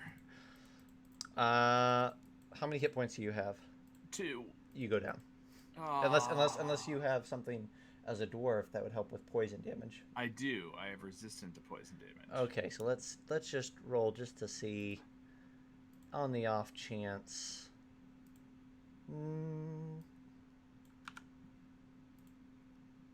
You were literally 1 point too many for my shield to help. Yeah. 1 hit, 1 attack, 1 Oh. AC up. Yeah.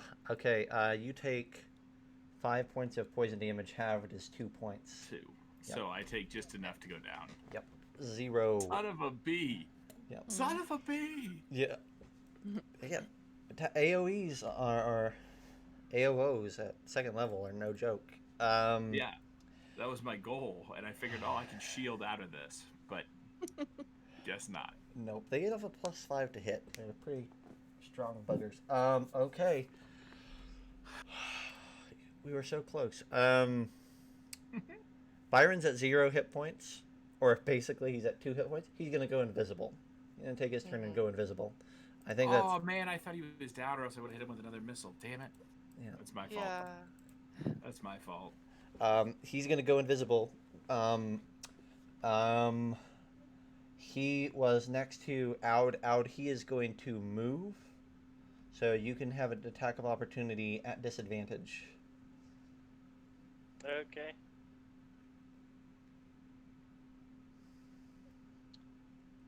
Come on.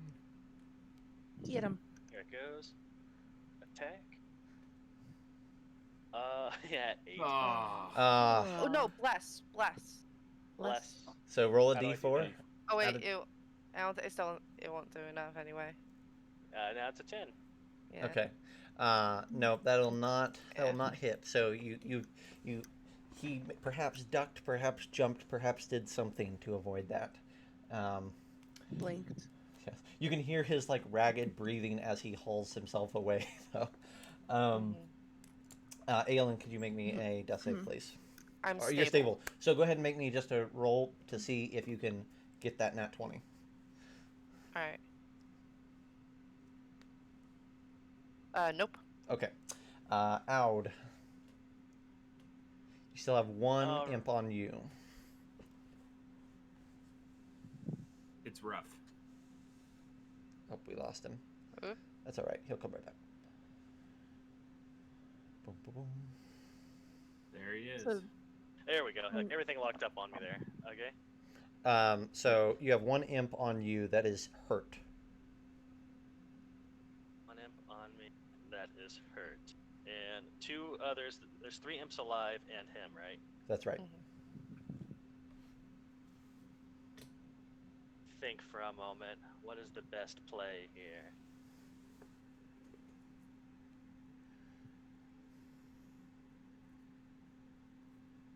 I'm gonna try to do a thing. I'm going to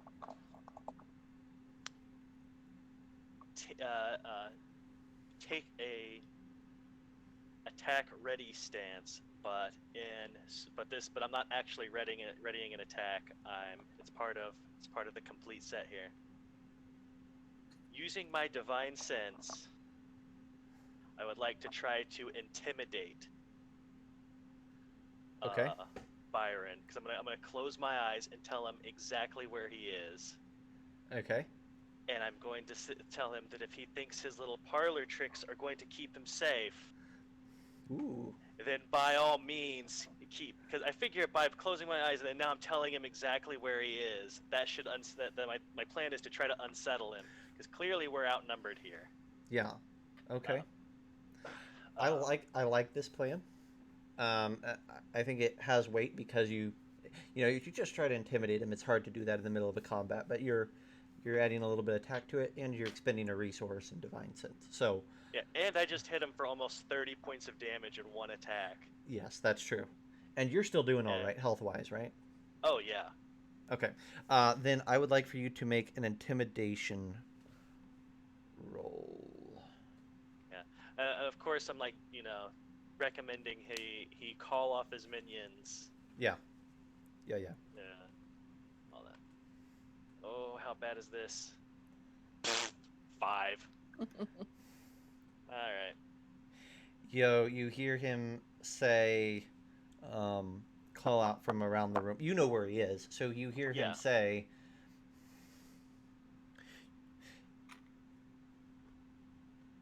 "You're not the first paladin I've come across in my life. You won't be the last." Let's see. You still have a move if you wanted to move, but that's about it on your turn.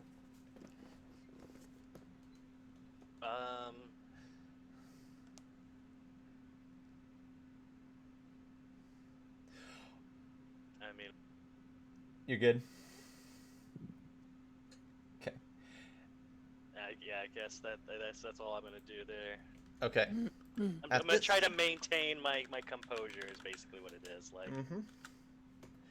At this point, I'm focusing on his location. excuse me. At this point, Aelin's body moves. And you all see a flash of light. Orange light. And a small dragon darts out of the backpack. All hiss and fury, and will pounce on the imp that is next to Aud. It's about this. It's actually a little bit bigger than the imp, and it goes toe to toe with it. It does miss. Rolled a 5 plus 4 is 9.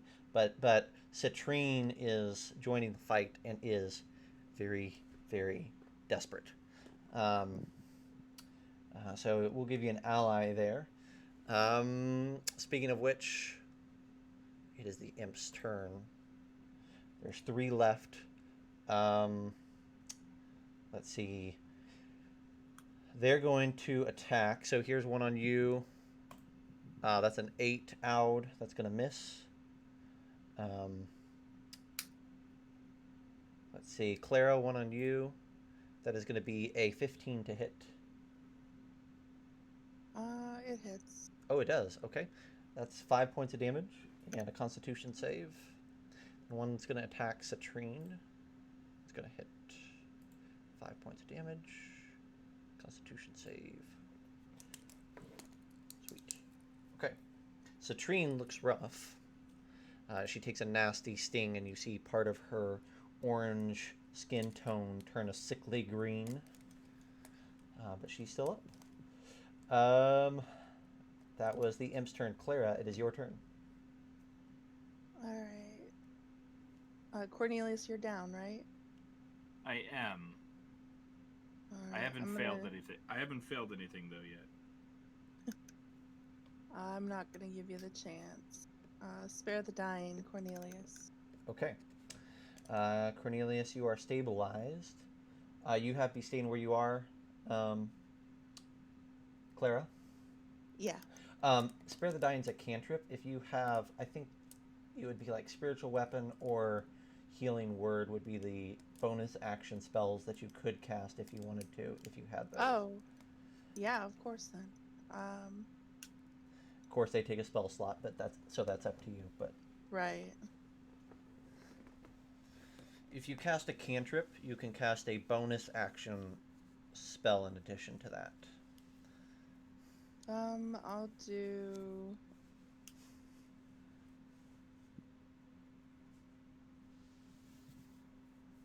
Oh, Cornelius, where are you on the map?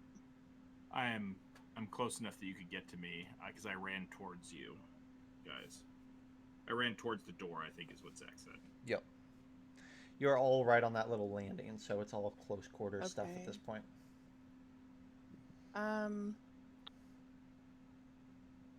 Well, I know that Aolin is close enough where I can touch her without moving. Mhm. So I'm gonna reach and do a little cure wounds. Gotcha. That's not a bonus action. That one's Oh, not a bonus sorry. action. It had to be Healing Word if you got one. Healing word. I apologize. You're all right. Healing word. Okay, so 60 feet. I could have done it to anybody. All right, I'm gonna give her a healing word. All right. Word. Word. Stop dying. That's the word. No. Not today. Alright. So Power of dice compels you. 6 healing, 3 for the discipline of life, so 9. Awesome. Nice. Okay, that might have just saved things here. Cornelius, Yay. I need you. She I'm did spare the spared. dying, so you're fine. Just roll a d20 for me. Be really nice if I didn't have to save the deception check earlier. Yeah. Sorry. It's okay. Rolling the dice. 5. 5. Okay. After your turn, Byron goes, and you see him pop back into existence across the room. He's like, I have to do everything myself. You, cleric, why don't you be a rat? And I need you, Oh. Clara, to make a wisdom save. Okay. Oh yeah, she can do that. Let's see. You need a 14. Oh, Suck on that, Byron. 23. Suck he kind of my rat tail. he kind of looks at his finger and shakes it. He's like, never broke before. I just smirk at him and flip my hair. He will take a swan dive into the pool and will disappear underneath the water. I'm going in. Okay, it is Aelin's turn. Okay.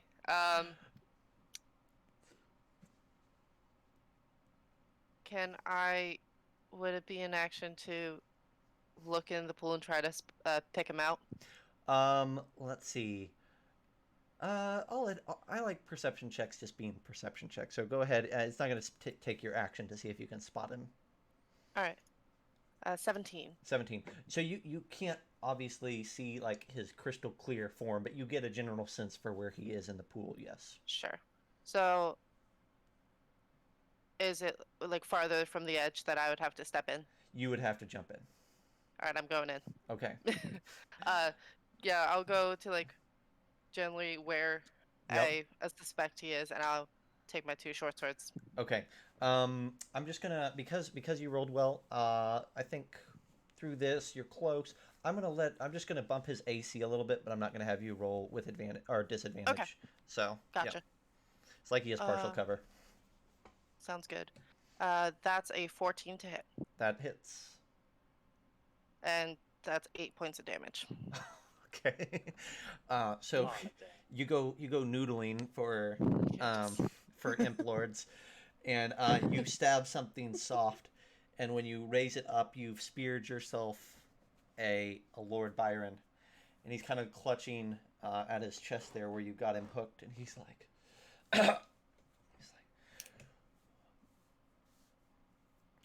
my dear, I thought we had an agreement. And then he'll kind of expire there. Okay. On your blade. Lord Byron is no longer. I'll keep holding him. I don't want him going anywhere. Just hold him under. Yeah. I assume I probably just took like 1 step in. If I can, I'll just step back out. Yeah, you just haul yourself back. Haul the carcass back onto the shore. Absolutely. Okay. Oud, it is your turn.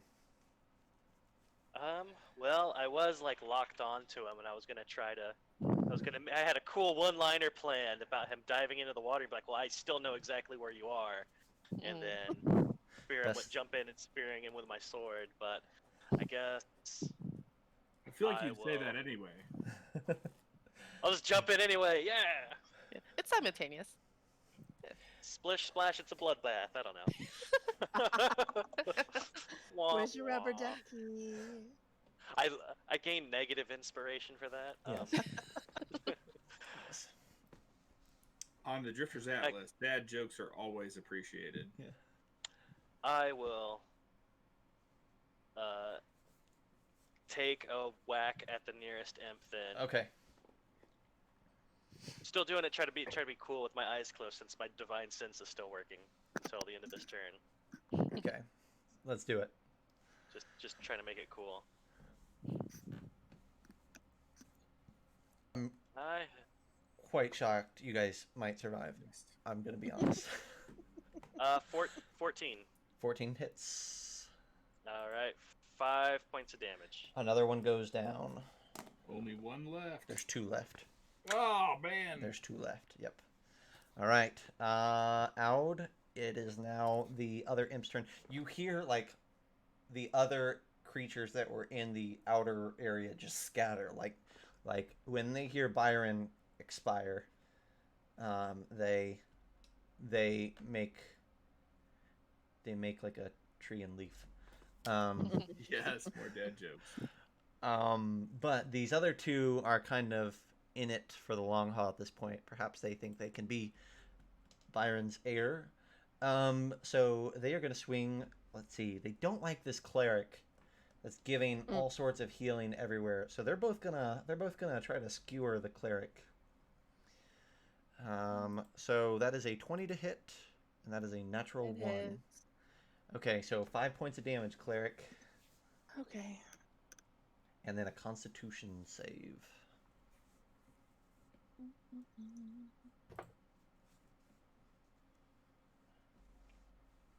24.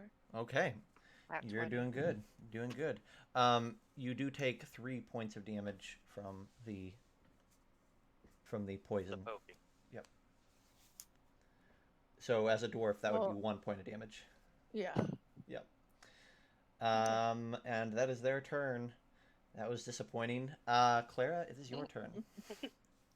Is anyone hurting really bad? Somebody is. So yeah, he's still down. Oh, Cornelius, you're still down. Anybody Alright, else? Down, not out. Anyone?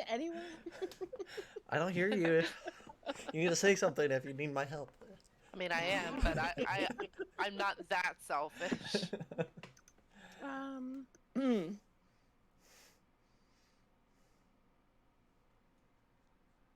Well, I'm down to 10, but 10, I'm bleeding out over here. I'm 9. You're stabilized. I'm gonna you're fine. touch Cornelius and cure wounds. There you go. So I believe that is a D8 plus your wisdom modifier. Yeah, so 10 healing. What? So 13. Disciple of Life 3, so 13. All right, 13. That's very good. That is more than full. Citrine cannot roll to save her life. Oh. Literally. She rolled a 2 this time, so Yikes. perhaps Is she down? no. She's just injured and trying to hit anything. Protect her at all costs. Yeah. We didn't even ask her any questions. Yeah. Cornelius, it's your turn. Cornelius is gonna get up and he's like, "I told you it works 60% of the time, every time," and I am going to cast my magic missile one last time for all my spell slots. Working as intended. This is we've come out actually better than I ever expected. You say that, and then you are going to roll a 1 on one of these. So I really hope not. That would be really Stop funny though. jinxing us. yeah. First one, 13. Okay. 13, I believe, does hit. Yes. Second one, if it will cast, 10. 10 will not hit. Fine. Third one, 19. Yep. So I do 6 to one of them and 5 to the other. So you kill another. So there's only one left. I do Byron. 6 to whatever one's closest to me. Byron's turn. He just lets out a gurgle as his lungs kind of deflate. Because he's dead. Aolin, it's your turn. Okay. I'll go up to the one remaining. I'm still carrying Byron, so yeah, I'll just take the one attack. Mm-hmm. That's a natural 20 Hey. Nice. on the creature that probably has like 2 hit points left. Three hit points. Yeah. Yeah. So now it's in 2 pieces. Well, it was 14 total. Woo. Yes. So now you've got Byron skewered on this sword, and you just skewer another one. Yeah. Yeah. You kill it, and with that, there's still some commotion happening outside, but no immediate threat, and you all are out of combat. That was all. That went, and I'm really smug, and I'm like, that went perfectly, and I'm gonna stand up and I'm gonna dust myself off. And I feel better than I've felt since we started this, because the beginning of this session, I started with 11 hit points. I now have 12. I feel great. I'm exhausted. I think that it is midnight exactly our time. I think that that's a great spot to end. I think if you do anything else, well, you know what? Is there anything that you guys want to do in this room? Let's ask that. Loot Byron. Luke Byron. I'll just hold him. He's naked. I mean, he is what are you literally gonna do? naked. Take his foreskin? I don't know. Of all the body parts. Yeah. I mean, maybe he'll Does he sell have for any something on the black jewelry? market. I don't know. Does he I have do gold feel teeth? like- I do feel like Imp Foreskin is a spell component, probably. It probably is. Yeah. Oh god. I want Um, to find that grimoire. yeah. So here's the thing. Looking around the room and looking on Byron, there's no immediate loot, but there is a pool full of obfuscating blood. I think we should put some in a vial and take it with. You can absolutely do that. Oh yeah. We also should check in. I'm already covered in. I already look like one giant dwarven spaghetti-o. Yeah. And I'm also dripping in blood after diving in. You guys look good like that. When you go out into the hallway, they're not going to mess with us now. Or No, we'll I'm- attract bears. Yes. Oh, do you need a change of clothes? And I pull out the white robes. Demon bears. Please smell the menstruation. Yeah, hold on to that. I might switch out. Yeah.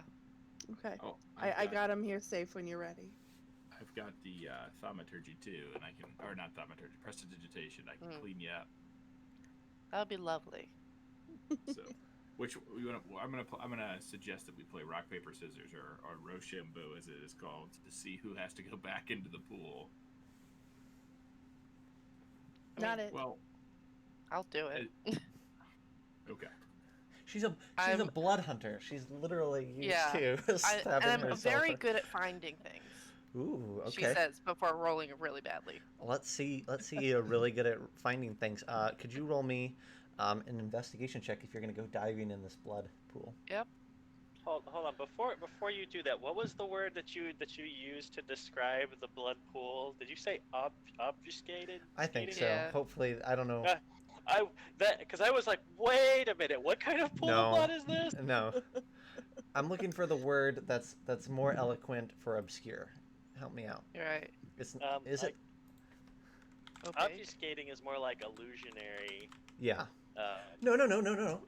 Obfuscate is to render obscure, unclear, or unclear. So, Yeah. within the spirit of the description. Perhaps not the Okay. perfect word. I was just like, all of a sudden, this thing's like shimmering, almost like an illusion. I'm like, wait a minute. What's No, going on? definitely not. That's oscillate. We could just call it dubious. There you go. So, Mercury. dirty 20. Dirty on 20, investigation. absolutely. Okay, so what I have a chart. Very bloody dirty 20. I have Bloody 20. There's a chart that I'm going to let you roll on. For what you can find in a pool of blood. And because you rolled a 20, I'm going to let you roll twice on the chart. So give me 2 d6 rolls. Okay. 5 and 4. 5 and 4. Awesome. So with a 4, you find 6 teeth. Hell yeah. And with a 5, you find a small like bottle of it. We would call it like a bottle the size of a thing of hand sanitizer, travel hand sanitizer. But this is an oil of slipperiness vial. Okay. I don't want to know why he had that in there. That's a weird place to keep it. blood. An oil of slipperiness. Yeah, in a bath. Anyway. There's a lot of things down here. Yeah. It's kind of like, you just go down and slide on the bottom of the pool and just feel around, and there's a lot of stuff down here. You just happen to haul up teeth in a vial. It's not just. It's more like a what's the word? Byron didn't hold. You get the impression that Byron didn't hold a whole bunch of sacrificial goats over this pool and just slit their throats and let them drain in, but it's more like he made some smoothies, some biological smoothies, and dumped them in here one right after the other. So it's more of a thick, congealed sludge, Gross. for lack of a better word. Yeah. But Yeah. yeah. So I'll. Smells really bad in here, doesn't it? No, it Oh, smells I like smell lavender and potpourri. I will Yeah, go so ahead I'll- and prestidigitate our blood hunter friend and myself. Cool. Thank you. Cool. Awesome. Yeah, I think that's a good spot to end. You guys got some loot. A little bit of loot, at least. Nobody else is going to go swimming. I would go swimming if she told us that there was more stuff down there. I'm all about Yeah. finding. Yeah, fun, cool well, things yeah, coming out of the pool, I would be like, it's hard to find anything. It's really thick. I found these. I don't know. There might be more. Old teeth. and- What do you think, DM? It's up to you. It's going to take 2 seconds but I'm not telling Okay. you to do it. I just need an investigation check. Well, I'm the one that said that I wanted to send somebody in to check it out, so I would definitely. Yeah, you made your interest known before you knew that there was loot to be found, so I'm fine with you. 23. Yes. Okay, so roll 2d6 for me as well. And I'm going to ignore the 2 rolls that she got for this, so go ahead.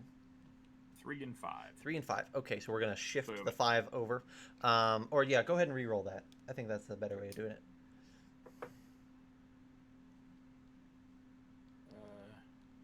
6. 6. Okay. So the 3, you come up with a eyeball with an orange iris.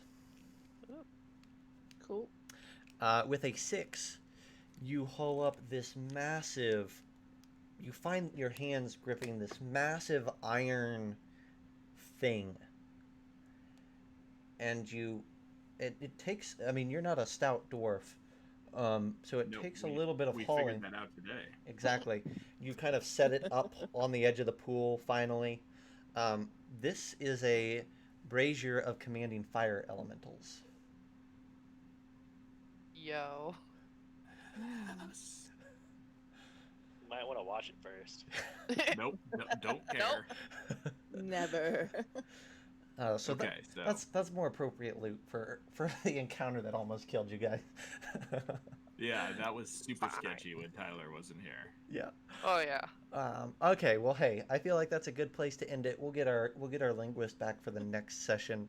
You guys can figure out what you want to do then. But thanks everyone watching, either now or on the VOD later. Appreciate you hanging in there through our lack of Roll20. Maybe we're going to shift over to something other than Roll20. We'll see. If it's going to lag like this, or we'll figure something out. Because the map's cool, especially in a dungeon. But having said that, we've got a world building stream tomorrow, Mhm. 9 o'clock. We are going to try to squeeze in a creator interview before that. Awesome.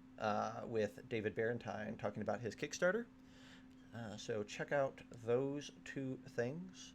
So And that'll start at, just to let people know, that'll start at 9 Central. 9 Central. Sorry. It'll be 9. It'll be 9 Central. 8 Central. Yes. Because the creator interview will start at 8 Central. Yeah, approximately there. Yep. We do have another interview scheduled before that, so we'll send out the notification 10 minutes ahead of time and Gotcha. hope to plan right at 8. Other than Zach, who is our guest tomorrow night? David. David's our guest tomorrow night on the show as well. Yep. We're Awesome. going to dive straight in from there. So, and we should get some of you guys. We'll get some of our players maybe at some point to come on the stream. That would be fun. Be awesome. We've already had Tyler, so. Yep. We'll Awesome. try to see who's up for that, and we'll try to make that happen at some point. So, well, thanks to my players for hanging in there. Thanks for not dying on the 4th stream, which would have been awesome. awkward. It was so much fun. And thanks to everybody for tuning in. And we'll see you in a couple weeks. I love it anytime we almost die.